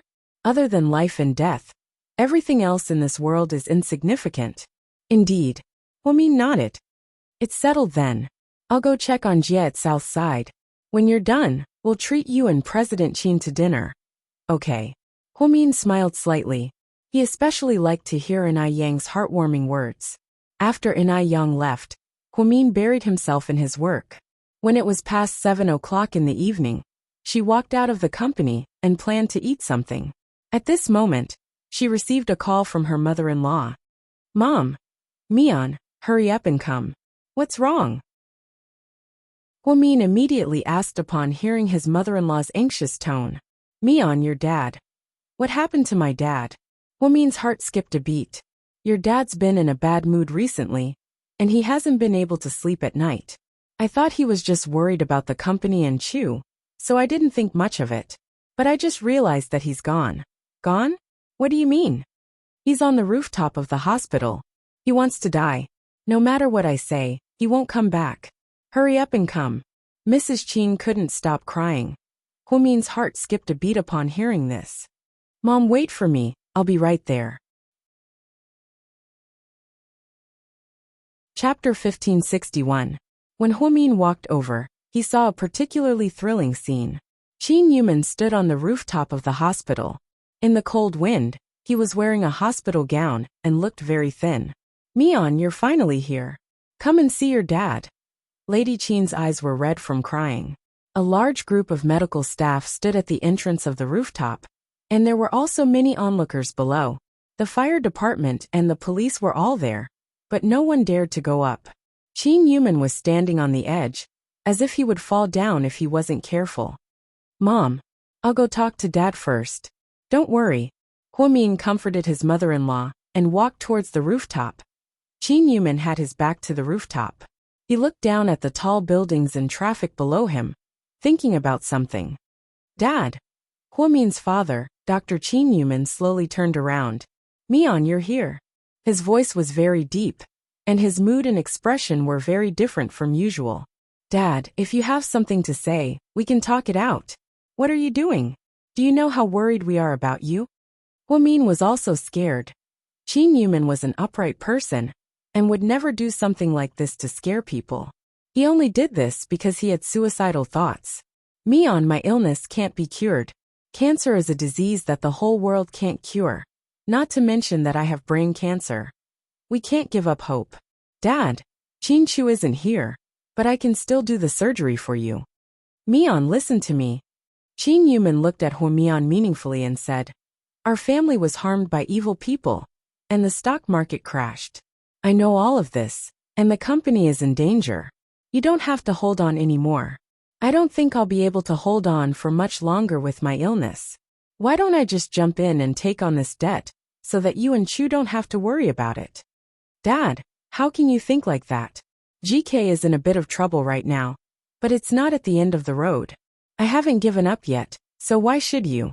Huomin comforted him with tears in his eyes. The truth was, Huomin understood what Huomin meant. Her father-in-law was saying that he had cancer and couldn't be cured. He didn't have much longer to live, so he might as well jump down and take on all of GK's debts. That way, the courts and banks wouldn't have a reason to ask her and Qin Chu's debts. However, life and death was a big deal. How could it be so easy? Dad, don't be rash. You only have one life. If you jump down, there's no turning back. Qin Chu hasn't come out yet. If he knows that you've made this choice, he'll be sad. A few days ago, you told me that we could just sell the company. What's important is that we stay together as a family. Why aren't you keeping your promise now? I just don't want to burden you. You've been busy these days. Other than going to the police station to take care of Chu, you also have to take care of me and my wife. And take care of GK. Mian, you've worked hard. It's our fortune to have a daughter-in-law like you. Dad, don't treat me like an outsider. We're family. Mian, take good care of your mom. If the truth comes out and Chu can still come out, tell him that I'm sorry. I'm going to leave now. Then, Qin Yuman's body moved forward a little more, and he was about to fall. If he fell from a 10-story building, he would be smashed to pieces. Lady Qin howled behind him. Old Qin, don't be so stupid. How are you going to live if you leave me alone? At that critical moment, Huomin suddenly shouted, Dad, I'm pregnant. Chapter 1562. What? Just as Qin Yuman had one foot in the air, Huomin's words made him hesitate. Dad, haven't you always wanted to see your granddaughter and grandson? Huomin couldn't stop his tears from falling. Mian, are you really? Huomin nodded as he cried. That's great, our Qin family has a descendant. Qin Yuman raised his head and sighed. Seeing this, the firefighters beside him immediately went up and pulled him back from the edge of the rooftop. All the onlookers broke out in cold sweat. Huomian felt like a huge rock had been lifted off her chest. Lady Qin was so excited that her vision turned black, and she fainted on the ground. Mom! Mom, how are you? Huomin quickly supported his mother-in-law. Dr. Hua, I think your mother-in-law might be too scared, so... The nurse comforted him. Please take her to the emergency room and see what's going on. Okay. After the mother-in-law was pushed away, Huomin helped his father-in-law back to the VIP ward. Dad, the company isn't that bad yet. I'll think of a way, trust me. I don't want to make things difficult for you. If you can't do it, just sell it, Mian. Qin Yuman persuaded. Then he said, You're pregnant now, you shouldn't work too hard. It's okay, Dad. I'm not that delicate. I'm in good shape, don't worry. I'll go check on Mom, you should rest first. Qin Yuman nodded, took some medicine, and slowly fell asleep. Because Huomin was pregnant, Qin Yuman gave up on the idea of committing suicide. Instead, he actively cooperated with the treatment. Huomin went to check on his mother-in-law. After confirming that she was fine, he left the hospital. Walking out of the hospital, Huomin's heart was heavy. She said that she was pregnant to lie to her father-in-law so that he could live. But Huomin rubbed her belly. She hadn't gotten pregnant after so many times. How could it be this time? Huomin did not know that there was a little life in her stomach. She even felt guilty for deceiving her father-in-law. She planned to wait for her father-in-law to cooperate with the treatment. After the surgery, she would slowly explain to him. Back to Sky Blessing Court, Huomin was not in the mood to eat, so he boiled some water himself. Then, he drank some sugar water to replenish his body's nutrients. Then, he took out his laptop and continued to deal with some emails from the company. At this moment, the doorbell suddenly rang. Huomin immediately stood up and walked quietly to the door. He peeked through the door mirror. Only then did he feel relieved. He thought that it was Hua Xiqian, that pervert, plotting something again. So it was actually Suyu. After seeing that it was Suyu, Huomin breathed a sigh of relief and opened the door. Just as he was about to speak, he was dumbfounded. Suyu did not come alone. Behind him were Wei Liao, Tang Chuan, and a young man. Who was that? Huomin had a good memory. He thought for a moment and remembered. It was Wei Liao's brother-in-law, the heir of the Shen family, and Wei Ying's fiancée Shen Qingxi. He was also the man that Hu Yinyan desperately pursued for a long time. It was said that the Shen family was also a rich family. However, the members of the family were too low-key, and there were very few reports about them. Suyu brought these people here. This was before Huomin could speak. Suyu turned around and looked at them. Come in. Damn. Is this your home? Why are you so casual? Tang Chuan laughed. What's going on? After everyone entered the house, Huomin whispered into Suyu's ear. We're here for dinner. After Suyu said this, Huomin noticed that the four of them were carrying big bags of food. Ahem. Huomin coughed violently, feeling very awkward. Other than Suyu, the problem was that he wasn't very close to the others. Wei Liao was a little better because he was Xiaowei's husband. But Tang Chuan and Shen Qingxi, Huomin didn't think he was close enough to them to eat at his home. What was going on? Who could tell him? Chapter 1563. I'm afraid I don't know how to cook. Wei Liao is the best at this. Let him do it. Tang Chuan yelled as he took out the seafood from the food bag. Wei Liao's here, where's Xiaowei? I didn't tell Xiaowei. Suyu replied. Huomin. It's between the guys, so I didn't bring Xiaowei, but Xiaowei knows, Suyu added. Did you guys come to the wrong place for a party to come to my house? Huomin was speechless. When we eat, we'll talk about it. You'll know. Then the four men began to get busy. Shen Qingxi went to wash a lot of fruits, while Tang Chuan helped Wei Liao prepare all kinds of seafood. Suyu, on the other hand, had a lot of free time. He held the remote control and watched TV. Huamin was dumbfounded. The four most famous princes of the city were gathered at her house tonight. What kind of evil wind was blowing? Soon a table full of seafood was ready. Wei Liao smiled. I'm sorry. If it's not good, please forgive me. Suyu picked up a lobster and placed it on Huamin's plate. Huamin immediately felt nauseous when she smelled the fishy smell of seafood.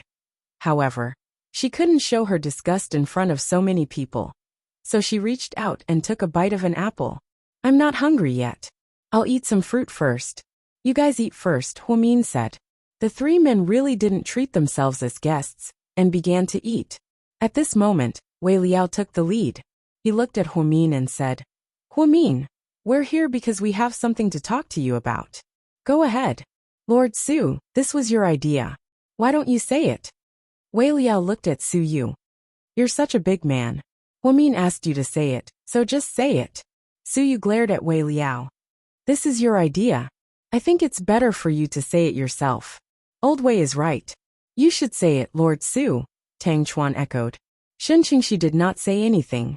He held a crab in his hand and ate it silently. Su Yu glanced at Huamin and said with a relaxed expression, It's nothing to be surprised about, don't be nervous. It's just that GK is in a bit of trouble right now. That bastard Hua Xiqian didn't play by the rules and seriously broke the rules of the game. We can't stand it anymore.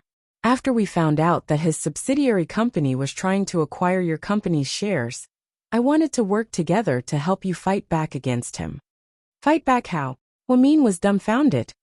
The four of us are going to invest 50 billion yuan into GK. Once the amount of foreign investment increases, it will dilute Hua Xiqian's shares.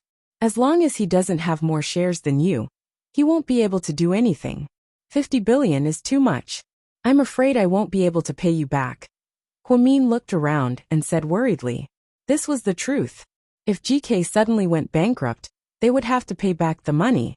She didn't want everyone's money to go down the drain. Look at you. Are you still the fearless Huamian that's afraid of nothing? We'll invest 50 billion yuan first. For the four of us, it's just a drop in the ocean. If that bastard Hua Xiqian doesn't like it and continues to maliciously acquire our shares, we'll continue to invest. The more he buys, the more we dilute. Trust us. No matter how rich he is, he won't be able to compete with the four of us working together. Suyu is absolutely right. The four wealthiest families in the city all had big businesses. Each of them was filthy rich, not to mention the four of them working together. But if we do this, even if it's 5 against 1, is it fair? Won't it be shameful if we win? Huamin asked. Chapter 1564. Suyu poked Huamin's head with his finger. Are you dumb? You're still talking about fairness at a time like this? Do you still care about honor? Hua Xiqian did everything he could to hurt you. Why are you still talking about morality? Upon hearing this, Huamin realized that Suyu's words made sense. Then consider this money your investment, Huamin said slowly after a moment of silence. No, we're not investing, we're just lending you the money. You can return it to us after GK survives this crisis. We're not like that bastard Hua Xiqian, who would take advantage of you when you're down and buy shares at a low price. I'm not that kind of person. How can I do that? The four of you are lending me so much money. Huamin was flattered. Take it, Huamin, you're my friend. Suyu looked at him seriously. Ahem, if you're Lord Su's friend, then you're my friend as well. Take it. You're Xiaowei's friend. It's okay for us to help you. Wei Liao smiled. With the crab in his hand, he glanced at Huamin and said quietly, You're my wife's sister-in-law's friend, which makes you a friend of the Shen family. We're willing to help you. Huamin was speechless. These few fellows actually spoke clearly and logically. Clearly they had come prepared. Then I owe you a lot. I'm afraid I can't pay you back. Huamin knew that it was easy to pay back a debt, but it was hard to pay back a favor. If she went out and asked around, she wouldn't know who could easily borrow 10 billion yuan without an IOU. She didn't even have to ask, and they lent her the money. Huamin, don't feel burdened. We don't like that bastard Hua Xiqian either. Take it, once GK survives this crisis, everything will be fine. We believe in your abilities. Thank you, everyone. Huomin looked at the four men gratefully. It turned out that there was a reason why Suyu had gathered everyone to eat at Huomin's house. It seemed that Bella was right. The only way to get through this crisis was through financing. Although it wasn't financing this time, it was indeed because of the four great clans that she was able to do it. Suyu was right. At this time, they couldn't think too much. There was no time to think of any reasons. As long as he could protect GK from being swallowed up by Huasiqian, everything was worth it. What's more, the four families weren't buying their shares. They were just injecting capital in the name of borrowing money. Such a good thing was simply impossible to find even if one held a lantern. Later on, Huomin realized that GK wasn't worth that much. She was able to borrow 50 billion and get the four great clans to help her, because she was Huomin. The name Huomin had already become a legend, because this name was Suyu's lifelong obsession. Suyu and the others didn't stay for long. After eating, they cleaned up and left. 3 hours later, 50 billion was added to Huomin's personal account. Looking at the money, Huomin was extremely touched. If he could really get through this, he would definitely think of a way to repay this favor in the future. With the four great clans' investment, Huomin didn't have to worry about the company being swallowed up by Huasiqian. However, there were two more difficult problems than the company: her father-in-law's surgery tomorrow morning, and Qin Chu's second trial. After thinking for a long time, Huomin decided to follow President Wu's instructions. She wanted to personally participate in the surgery tomorrow morning, but because she didn't have much clinical experience with the brain, therefore, she decided to be Dr. Lu's assistant and assist her in the surgery. Success or failure depended on this. It would be great if the surgery succeeded, but if it failed, how was she going to explain it to Qin Chu? Also, the second trial. After the first trial, it was basically set in stone. By the second trial, it would probably be a formality. At that time, there would definitely be a verdict. Huomin didn't want that day to come, however. She also wanted to see Qin Chu as soon as possible. Her heart was weighed down by these things. So much so that she had neglected the fact that her period was already late for 3 days. Late at night, Huomin sat on the bay window in his second-floor bedroom and looked into the distance. Chapter 1565. On the other hand, Mo Shui drove her Porsche to the Huo mansion. Huasiqian's whereabouts had been unpredictable lately. He wasn't at the company or at her place. At first, she thought that he had been charmed by that vixen Wang Shasha. Later, she found out that Wang Shasha had been eliminated by Huasiqian long ago. Therefore, she decided to come to the Huo mansion to find him. When she got out of the car, she saw Huasiqian walking out. The difference was that he was wearing a dark cashmere coat today. He was also wearing a black top hat. Xiqian, Mo Shui, hurriedly got out of the car and walked over. Before she could reach him, Huasiqian walked past her and into his car. It was as if he didn't see her. Xiqian, Mo Shui, was upset that he ignored her, so she called out his name again. However, Huasiqian didn't seem to hear her as he got into his car and left. Was he so cold to her because his plan was about to succeed and he was about to get Huomin? Mo Shui's heart sank as she thought about how different Huasiqian was today. He was like a completely different person. You're crazy. Huasiqian, go find Huomin. You'll regret it one day. Sooner or later, you'll die in the hands of Huomin. Mo Shui screamed at Huasiqian's car. However, no matter how much she screamed, Huasiqian ignored her. He drove away. After Mo Shui was rejected, she went to find Jiang Yi in a fit of pique. Huomin sat on the bay window for a long time and finally felt a little sleepy. She was about to go to bed when she saw a black shadow flash by downstairs. Then, in less than 10 seconds, she activated all the security systems in the house. The sirens started to blare. Beep, beep, beep, beep, beep. All the neighbors woke up and the security guards in the neighborhood rushed over. Huomin knew that someone was trying to sneak into her house. Ever since the window opened in the middle of the night, Huomin went to stay at Jiang Shaowei's house for a few days out of fear. After she came back, she developed a security system that combined computers and surveillance. After dark, the system's infrared system was activated. Any living thing that didn't enter the house through the door, even a little bird, would activate the alarm system. This meant that someone was trying to sneak into her house. Once the alarm went off, the enemy must have been alerted. The security guard's house. Kamsti, what is it? Hua Mian opened the door. Miss Hua, are you alright? Did the alarm go off? The security guards asked. Yeah, a burglar broke into my house. Hua Mian looked calm.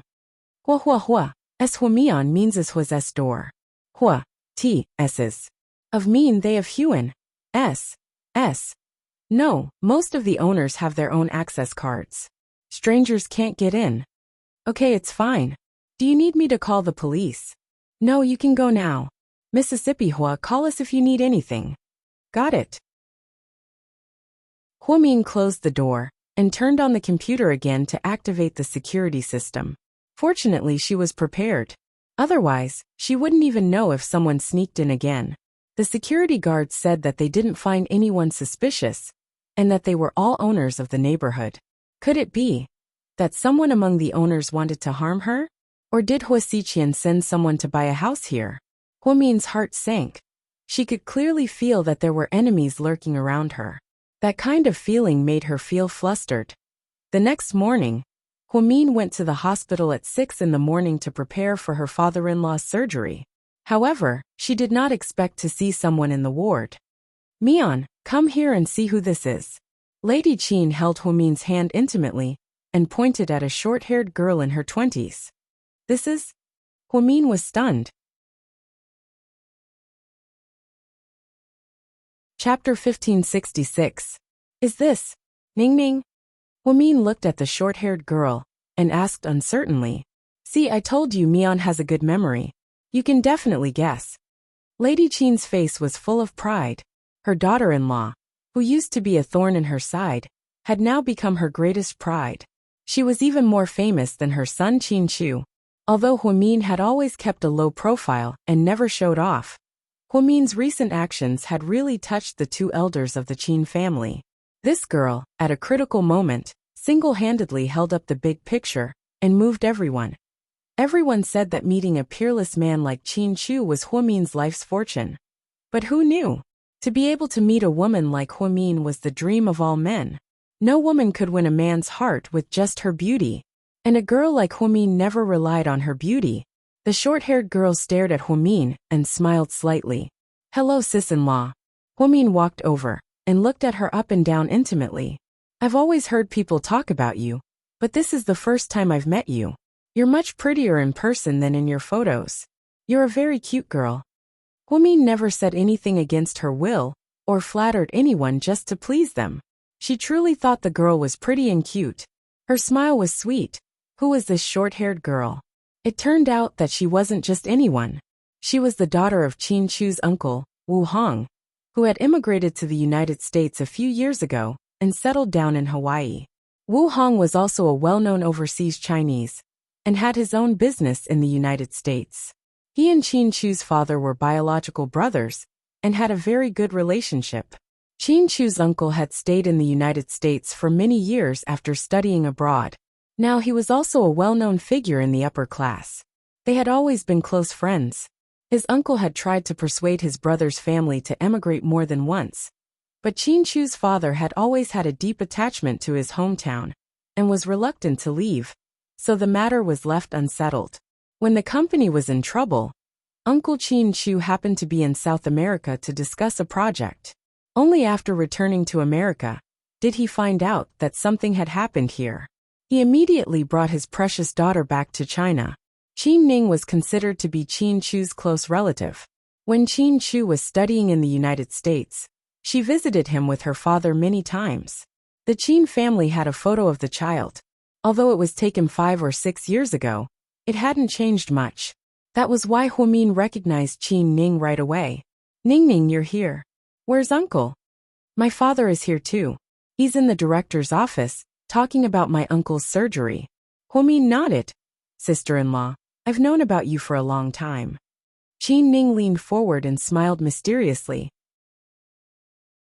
Without waiting for Hua Min to speak, Qin Ning continued. I saw it on my brother's phone. Ha! I secretly looked at it. He doesn't allow anyone to touch his phone, so I knew there must be a secret. When I opened it, I was stunned. It was filled with photos of you. At that time, you were still so young and so cute. After hearing Qin Ning's words, Huimin smiled shyly. You peeked at his phone? He didn't get mad. Because of that, he ignored me for an entire month. Luckily, I lied to him in the end. My brother is cold on the outside, but warm on the inside. He's very nice to me. When my mother passed away, he skipped school for a week and took me to Disneyland to comfort me. Qin Ning's mother passed away in a car accident 5 years ago. After that, Qin Chu's uncle didn't look for her again and took care of her. Perhaps because of this, Qin Chu doted on his little sister. Then, Qin Ning grabbed Huimin's hand and quietly asked, Sister-in-law, did my brother really kill someone? Chapter 1567. He didn't, Huimin answered straightforwardly. Then why is everyone saying that my brother killed her? Actually, I don't believe that he could kill Sister Song either. Qin Ning's expression was a little conflicted. Ning, you know Song Yisher? Huimin asked quietly. I know her. Her father and my father have a good relationship. She liked my brother since she was young, and always thought that she would marry my brother. Unfortunately, my brother didn't like her. Later, when my brother was studying in the United States, she went to visit him many times. I don't know why, but she didn't dare to go to the school to look for him. Then she wanted to bribe me and bought me a lot of gifts. At that time, I felt that Sister Song was too scheming. I didn't like her very much. From Qin Ning's words, he learned that Song Yisher was very obsessed with Qin Chu back then. Among so many women who pestered Qin Chu, Song Yisher could be said to be his biggest love rival, and the most difficult one to deal with. Huimin had also crossed swords with her many times. In the end, he didn't hesitate to fall out with her. He even went as far as racing and gambling with his life. Now that Song Yisher was dead, all the grudges were in the past. When he heard Qin Ning talk about the past, he didn't feel so deeply. After a moment of silence, Huimin said, Song Yisher's death was a little tragic, but it had nothing to do with your brother. She deserved it. It didn't matter that Song Yisher was dead, but it was a pity that she tricked Qin Chu before she died. What nonsense diary did she leave? If the police didn't let go, they would think that she really had an affair with Qin Chu. They would think that Qin Chu was a murderer of love. This was also what made Huimin the most depressed. Huimin felt that the person Song Yisher loved the most was not Qin Chu, but himself. It was because she was afraid of death that she was threatened and used by Huasiqian, leaving behind such a big disaster for Qin Chu. This was not something that a person who loved Qin Chu deeply would do. Then who is the real murderer? Why didn't you capture him? Qin Ning asked innocently. Qin Ning was only 19 years old, about the same age as Yixin, so she was still very naive. Sometimes, she didn't think too much. Ning, it's not as simple as you think. Your brother was set up by someone. Those bad guys tried their best to break us up. But you have to believe in your brother. He's innocent. Qin Ning nodded. Sister-in-law, I believe in my brother. Just then, Mrs. Qin came in from outside. Mian, come and meet your uncle. Huimin stepped forward and greeted him. Uncle, you're back. Mr. Qin looked a lot like Qin Chu's father, but he was much younger than his father-in-law. This must be Mian, right? What a good girl. Mian, I've heard about you from my sister-in-law. Thank you so much for what happened to the family recently. My nephew really didn't choose the wrong person. We're all very grateful for everything you've done for the Qin family. Mr. Qin looked at Huimin with praise and sincerity in his eyes. Uncle, you're too kind. I'm part of this family, so it's my duty to do anything. It's not hard at all. Huimin smiled. Mian, how's the company doing? Mr. Qin asked. To be honest, the company hasn't been doing well recently. The stock market was on the verge of collapse. What about now? How much money do you need? Mr. Qin asked seriously. It's done this morning. Huimin smiled faintly. Mr. Qin froze slightly when he heard this. Done? Isn't there a gap of tens of billions? Yes, but I borrowed it and filled it up. You borrowed it? Mian, Are you saying that someone borrowed tens of billions at once? Mr. Qin looked at his 24-year-old niece-in-law in disbelief. Chapter 1568. Yes, uncle. Huimin nodded. But where did you get so much money? Hong was surprised. Not to mention a little girl like Huimin. Even he and his brother wouldn't be able to get so much money in such a short time. It was my friends who joined forces to help me. Friends like you are so rare. Hong was shocked. Hong was slightly shocked. Yes, I'm very grateful to them. I brought 8 billion yuan in cash. You can use it first. If it's not enough, I'll go back to the US headquarters and think of something else. Hong took out an international check and handed it to Huimin. Uncle, is this enough? Take it, we're family. My brother called me a long time ago. If I didn't go to South America, he wouldn't have come so late. I'm ashamed to say that. Uncle, let's not talk about this. My dad's surgery is about to start. I need to get ready. I heard about you from old Wu. To be honest, I was shocked. Don't feel pressured. Relax, I'll leave Big Brother to you. Don't worry, Uncle, I'll do my best. Good luck, sis-in-law. Qin Ning held Huimin's hand and said affectionately. Lady Qin walked over worriedly. She looked at Huimin and asked hesitantly, Mian, are the chances of success? Mom, to be honest, I don't know, but I'll do my best. Okay, I believe in you. Then, we'll wait for you outside the ore. Huimin nodded finally. Under the watchful eyes of the Qin family, Huimin changed his clothes and disinfected them. Then he followed the surgical team into the ore. Huimin was still a little nervous, because he couldn't allow himself to make any mistakes. The surgery went on for 7 hours. When Huimin came out exhausted, he almost fainted. Fortunately, the nurse beside him was quick to react. Dr. Hua, are you okay? Huimin shook his head. I haven't been resting well recently. Maybe I'm too tired. I'm fine. Dr. Hua, you don't look too good. You should go back and rest. We've already done everything we could. The rest is up to his willpower. Dr. Liu, what are the chances of my dad waking up now? Huimin asked nervously. To be honest, I'm not too sure. If I have to say, then it's about 35%. Huimin's expression changed slightly. So little? It's already quite a lot. I knew he had brain cancer, but we don't know how he'll recover after the surgery. We don't even know if the cancer cells will spread in his brain, so I really can't give you a specific time. I can only say that it depends on his own luck. Huimin walked out of the operating theater with a heavy heart. Mian, how's your dad? Lady Qin was the first to rush up and ask. The operation was a success. That's great. Lady Qin grabbed Huimin's hand excitedly. Mom, but Dad still needs 24 hours of observation. He's still in critical condition. Upon hearing Huimin's words, Lady Qin stopped smiling. But I'm sure Dad will be fine. Mom, you don't look well. You should go and rest. Huimin comforted her. You don't look well either. You should go and rest too. Huimin shook his head. I have to go to the company to take care of some things. You guys go and keep Dad company in the ward. After leaving the hospital, Huimin drove to GK.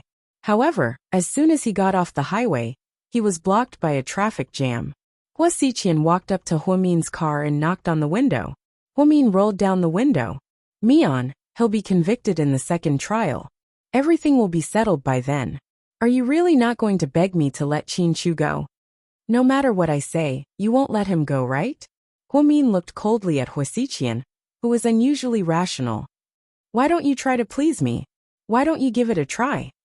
Hua Xiqian looked at Huimian's face with an almost infatuated smile. Chapter 1569.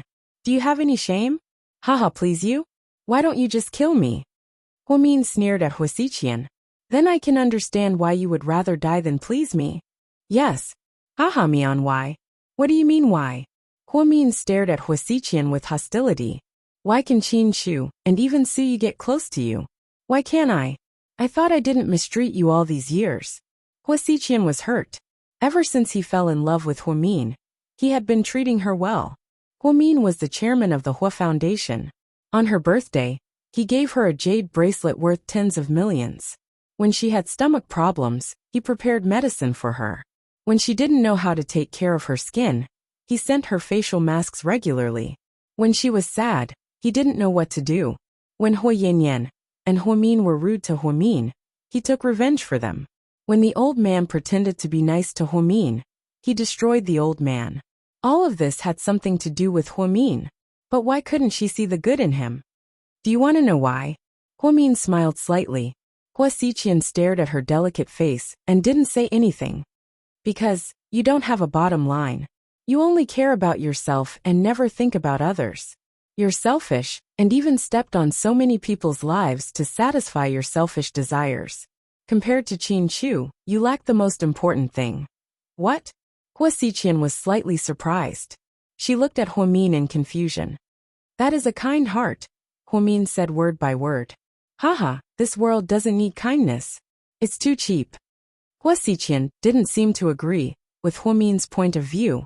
He even made fun of her naivety. Hua Xiqian, good and evil will come to an end. One day, you will pay for what you've done. Really? Then I'll wait for that day. Hua Xiqian laughed arrogantly. Hua Min stepped on the gas and drove away, not wanting to argue with him. Hua Min thought that not only was Hua Xiqian a psycho, but he was also crazy. Hua Mian makes sense. The four great families invested their money, along with Qin Chu's uncle. Hua Xiqian, Hua Min, Hua Min, Hua. Hua didn't have the right to say anything. That was not a big deal. Hua Min worked overtime until 7 p.m. and was about to drive back to Sky Blessing Court. Just then, an uninvited guest suddenly showed up. Hua Min, you are. Hua Min was confused as he looked at the girl sitting across from him. We've met before. You probably forgot about me. My name is Wang Shasha. You're Hua Xiqian's date? Hua Min suddenly remembered. Yes. Wang Shasha nodded. She was wearing a long black cashmere coat. Her long, wavy hair made her look mature. Her face looked haggard, and she wore light nude makeup. However, she wasn't as stunning or sexy as Emo Schwer. All of the women around Hua Xiqian were extremely beautiful.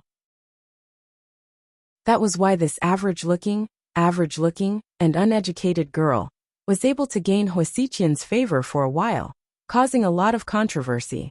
Hua Min had never seen her in detail, so he didn't know her well. Did you need something from me? Hua Min looked at her and asked. It was quite strange that she would come to the company alone to see him at night. I want to talk to you, she said. About what? About Hua Xiqian. Sorry, I'm not interested in that man. Hua Min immediately refused. You have to listen, because it might have something to do with you. Wang Shasha looked at Hua Min with a serious expression on her face. Hua Min hesitated for a while, and then looked at his watch. I'll give you 20 minutes, you can start. Hua Xiqian, he's always loved you, did you know that? Wang Shasha quietly looked at Hua Min and asked. Chapter 1570. I do, Hua Min said calmly. When he chose me, I was so happy. I didn't know how lucky I was. I couldn't believe that I could be with someone of such status. He provided me with food, drinks, and entertainment, and was so generous. I don't know how many people envied me. Haha. Later, I found out that I was just a substitute. He often looked at my face and was lost in thought. Then he would call out your name. Miss Wang, please get to the point. My time is precious. I was pregnant with his child, but he forced me to abort it. Hua Min wasn't surprised. Emo Schwer had the same ending. Even someone like Emo Schwer couldn't give birth to Hua Xiqian's child. So Wang Shasha was even worse. The truth is, I can understand why he didn't want to keep the child. After all, I was just a drug to him. I didn't take it seriously. But he refused to admit that he touched me and said that the child wasn't his. It pissed me off. He refused to admit it? Hua Min didn't think that Hua Xiqian was such a coward. Did he suspect that you were having an affair with someone else? Hua Min asked. Wang Shasha shook her head. No, he forgot to touch me. Speaking of which, there's something very strange. He raised me for a long time, but he never touched me. It's that kind of, he won't have sex with me. But one day, more than a month ago, he suddenly came to me and took off my clothes without saying anything.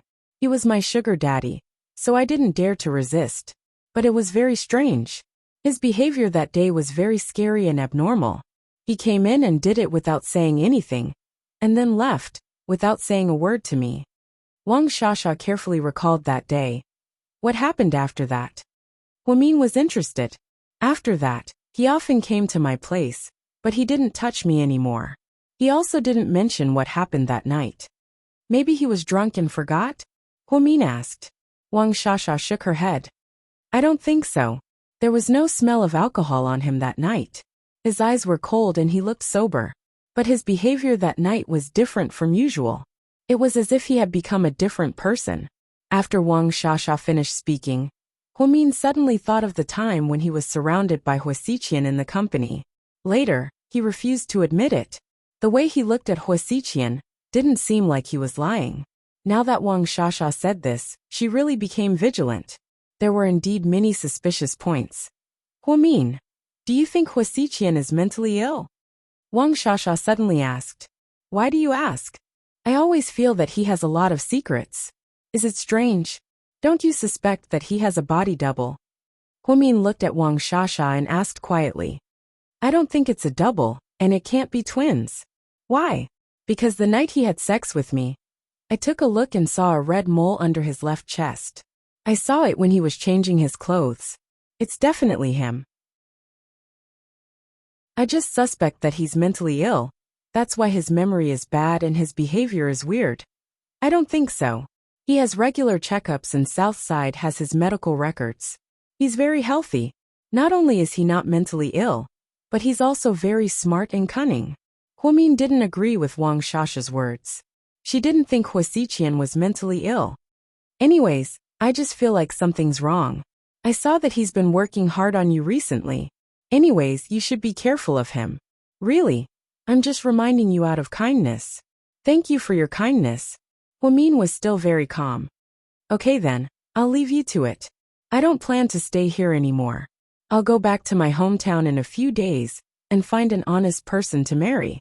I have some savings now, so I want to go home and start a small business. Bye. When Wang Shasha walked to the door, Huamin suddenly thought of something. She called out, Miss Wang, please wait. What is it? Wang Shasha turned around.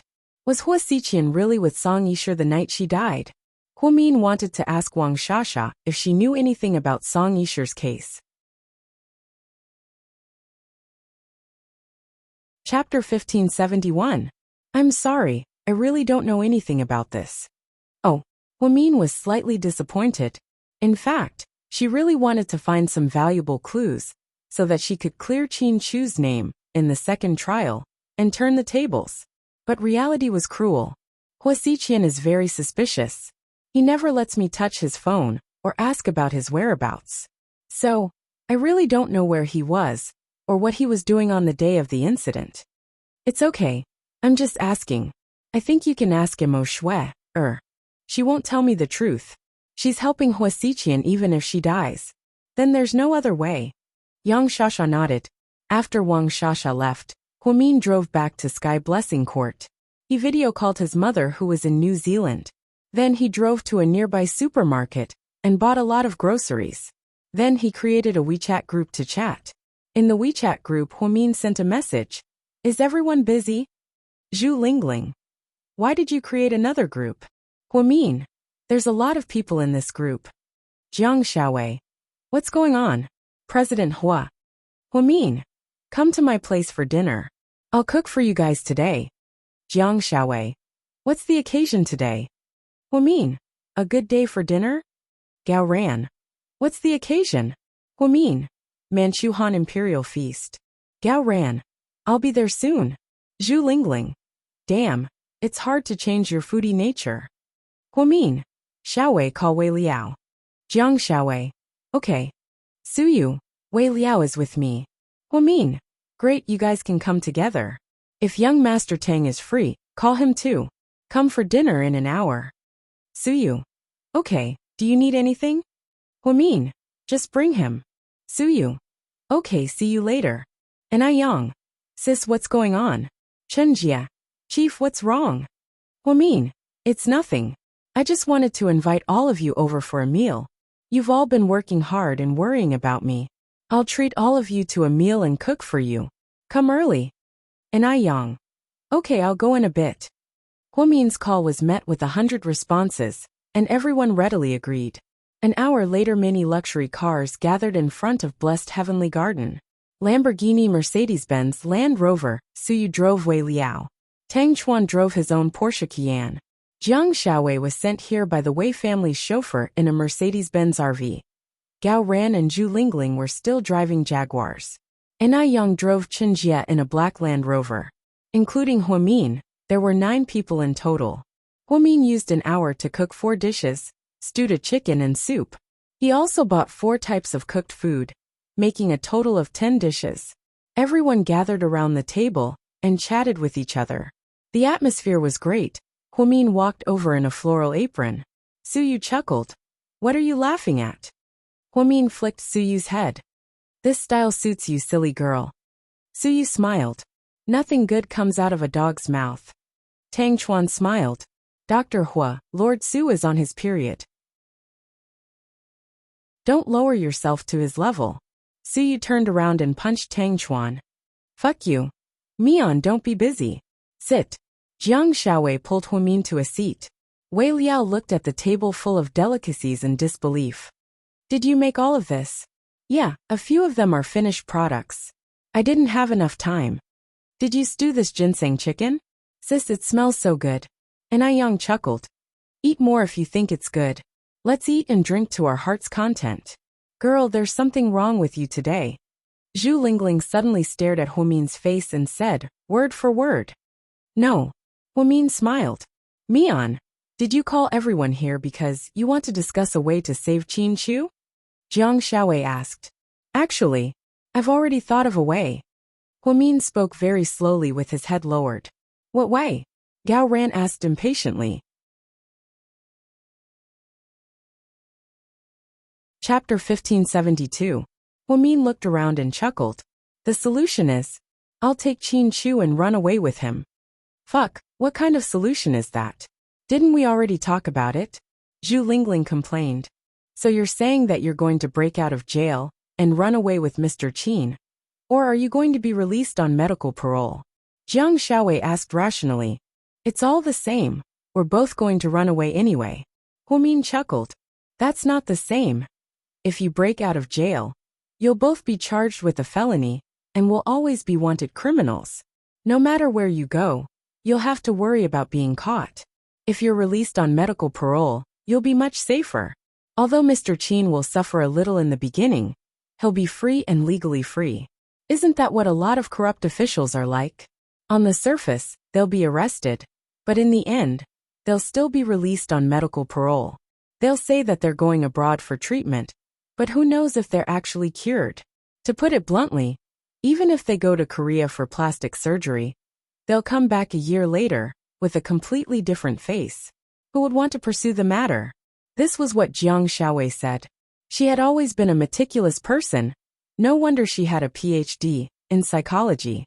Wei Liao also supported his wife's point of view and said, she's slightly right. Huomin, you have to think about it carefully. Don't be impulsive. But if it were any other case, it would be fine. But Qin Chu's case is a murder.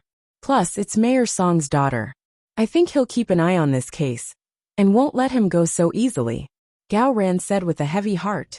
He paid attention to this case every day at the police station. So he was the one who knew the progress of this case the best. Just then Suyu slowly said, Don't worry, leave this to me. I have a plan. Tang Chuan smiled and patted Suyu's shoulder. If I, Lord Su, say so, then don't worry, it'll be done. Come on, let's drink. Everyone knew the power of the Su family. If Suyu dared to say that, then it was most likely true. Moreover, if even the Su family couldn't do anything to him, then others would be even more helpless. Therefore, Suyu's words carried a lot of weight at this time. Yes, young Master Tang is right. Let's drink. Anyway, you don't have to worry about this. Huomin smiled. Mian, I heard that Uncle Qin Chu is back? Zhu Lingling asked as they chatted. Yeah, and Qin Ning is back too. She can help me take care of my father-in-law at the hospital. I don't have to worry about him anymore. Qin Ning? She is Qin Chu's cousin. Is she pretty? Can you introduce them to me? Tang Chuan interrupted. She's only 19. Why don't you let my little sister go? Huamin laughed.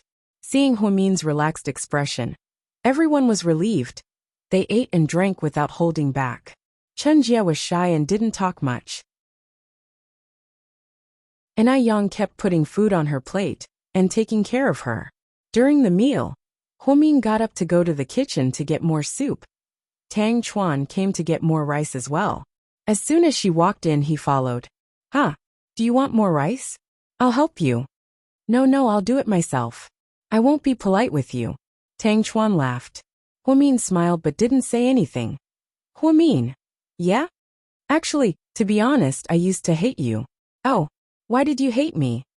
Huamin pursed his lips into a smile. It was as if he already knew what Tang Chuan was thinking.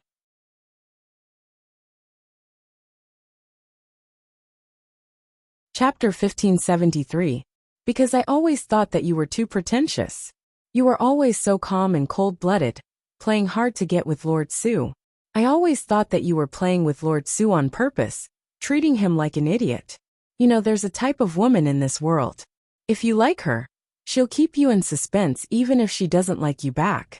She'll use your feelings for her to do a lot of things for her. At first, I thought that you were that type of bitch. What happened after that? Huamin asked. They say that distance tests a horse's strength, and time reveals a person's heart. This saying was passed down by our ancestors, and it's true. After such a long time, I've finally seen through you. I also know why Lord Su likes you.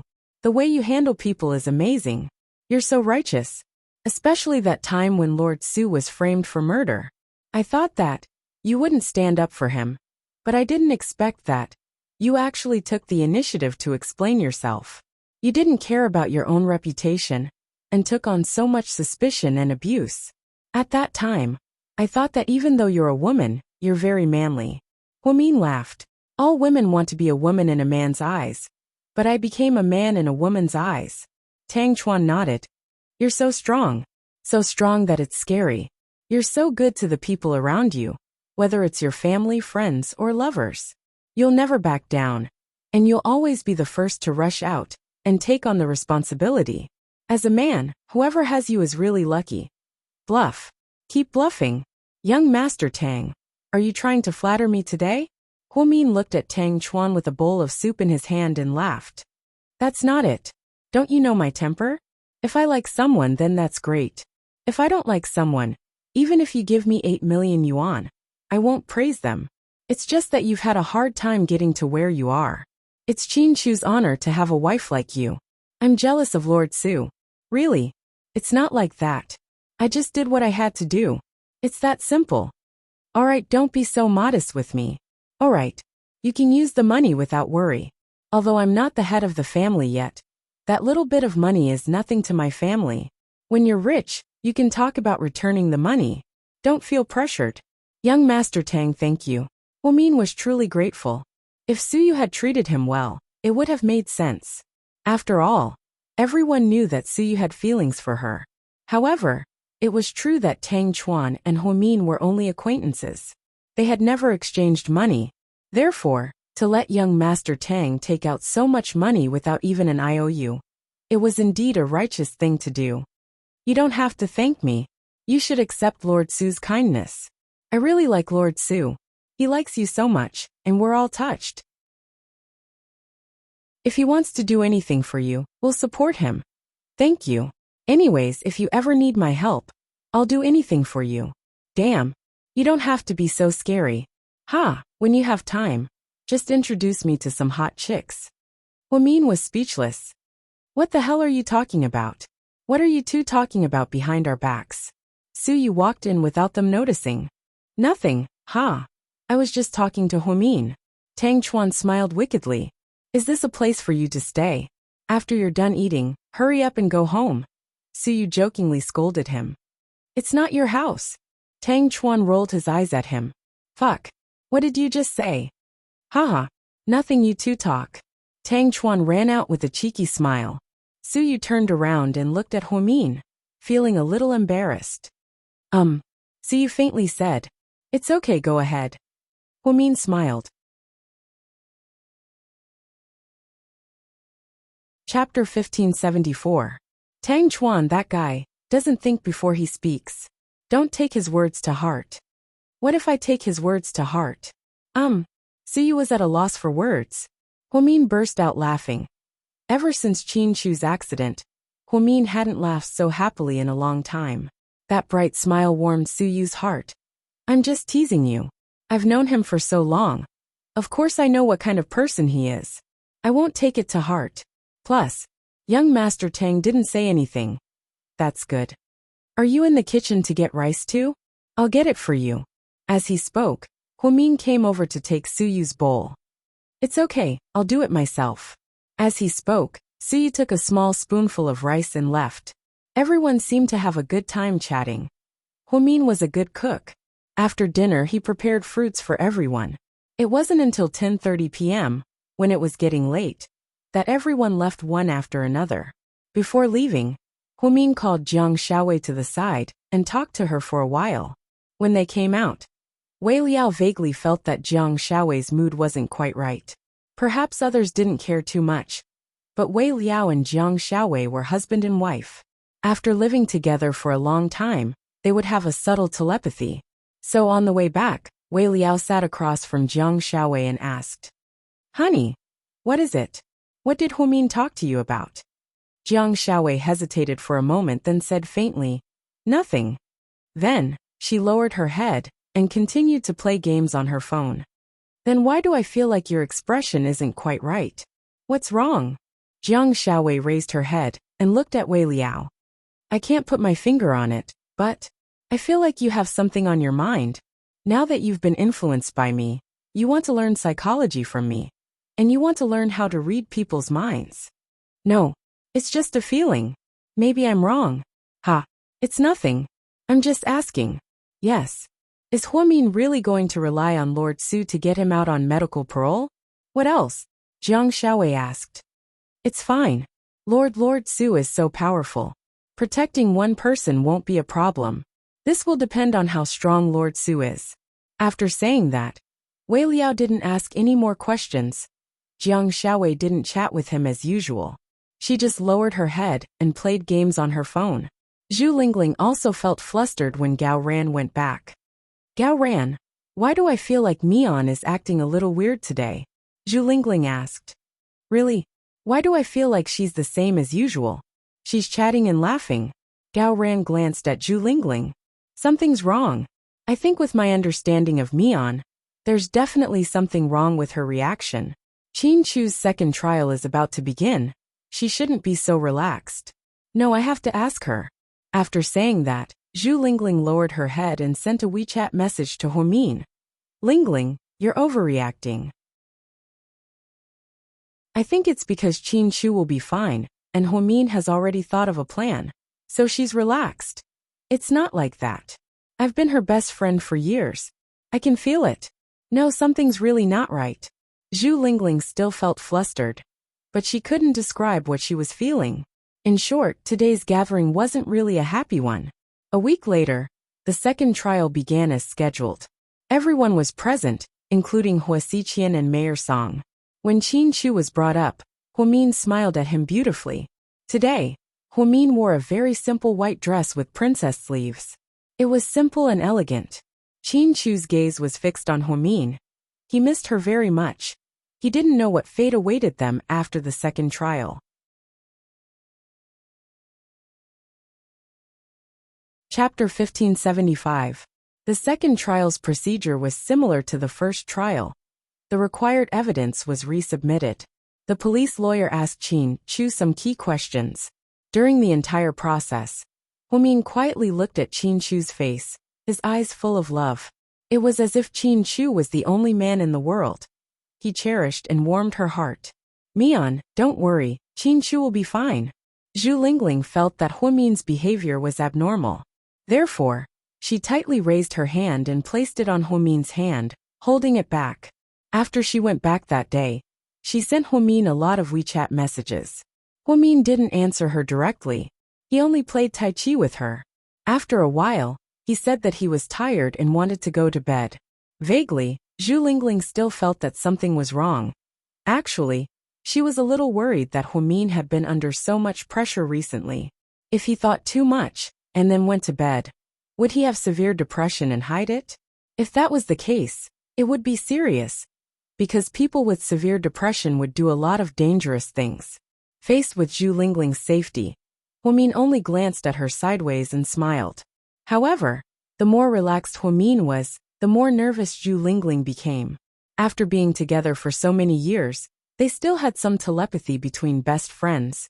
Just as the lawyers from both sides finished their statements, and the judge was about to announce the verdict, Huamin suddenly stood up and shouted in front of everyone, "Your Honor, I have something to say." At this moment, everyone looked at Huamin, including Qin Chu. He didn't know what Huamin wanted to say at this moment.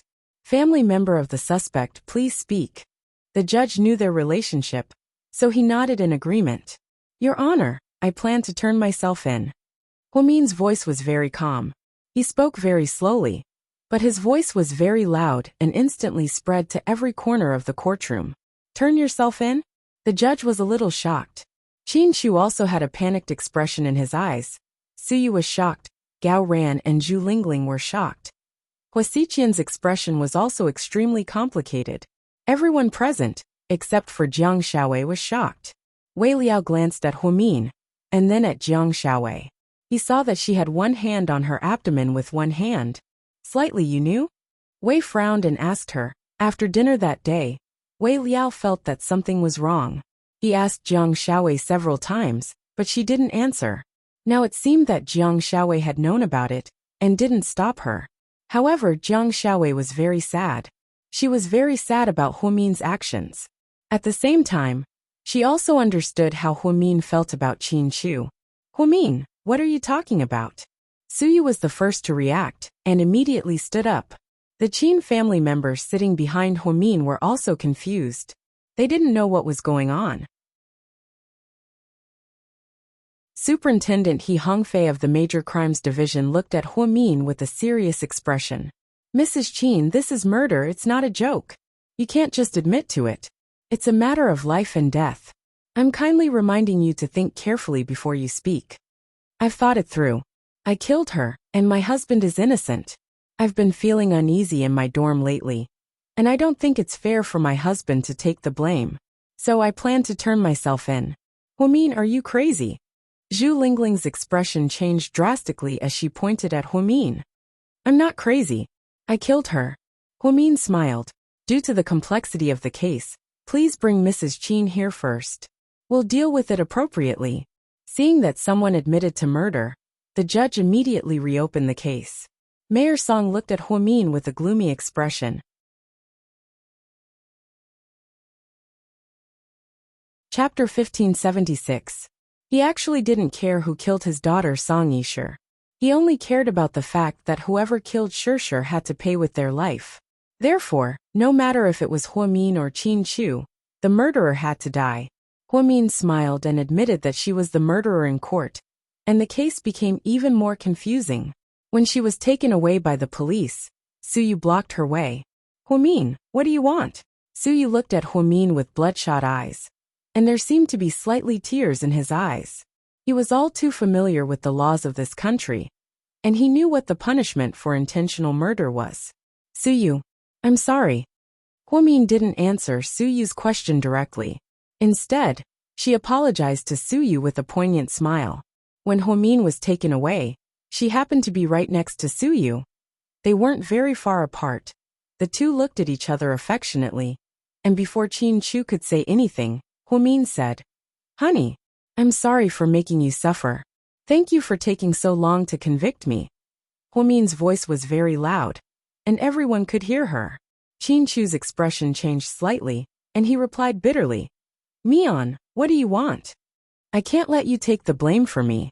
This is a big deal. I killed her, so I have to take responsibility for it." Just then, Officer He walked over and looked into Huamin's eyes again. "Mrs. Qin, think about it.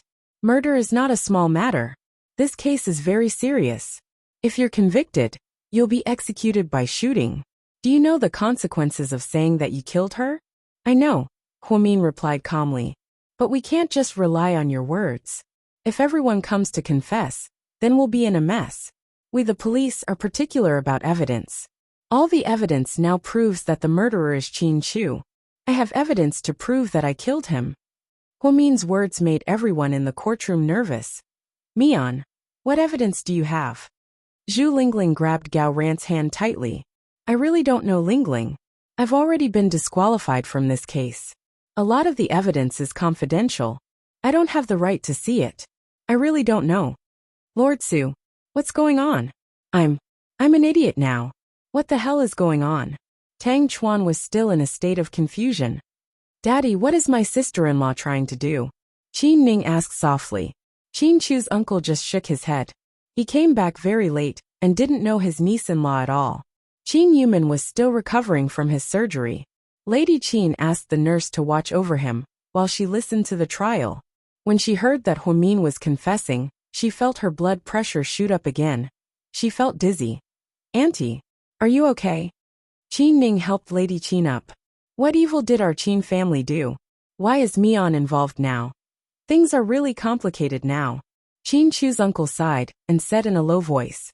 Mayor Song glanced at Huo Xiqian.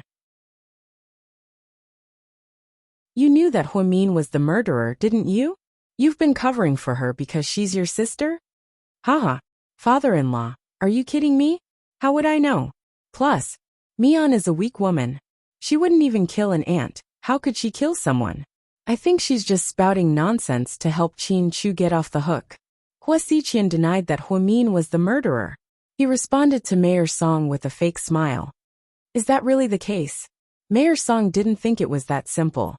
You're tuning in to the Dreamy Chapters YouTube channel. We're so grateful for your support. And don't forget to subscribe to join us on this incredible journey through captivating stories.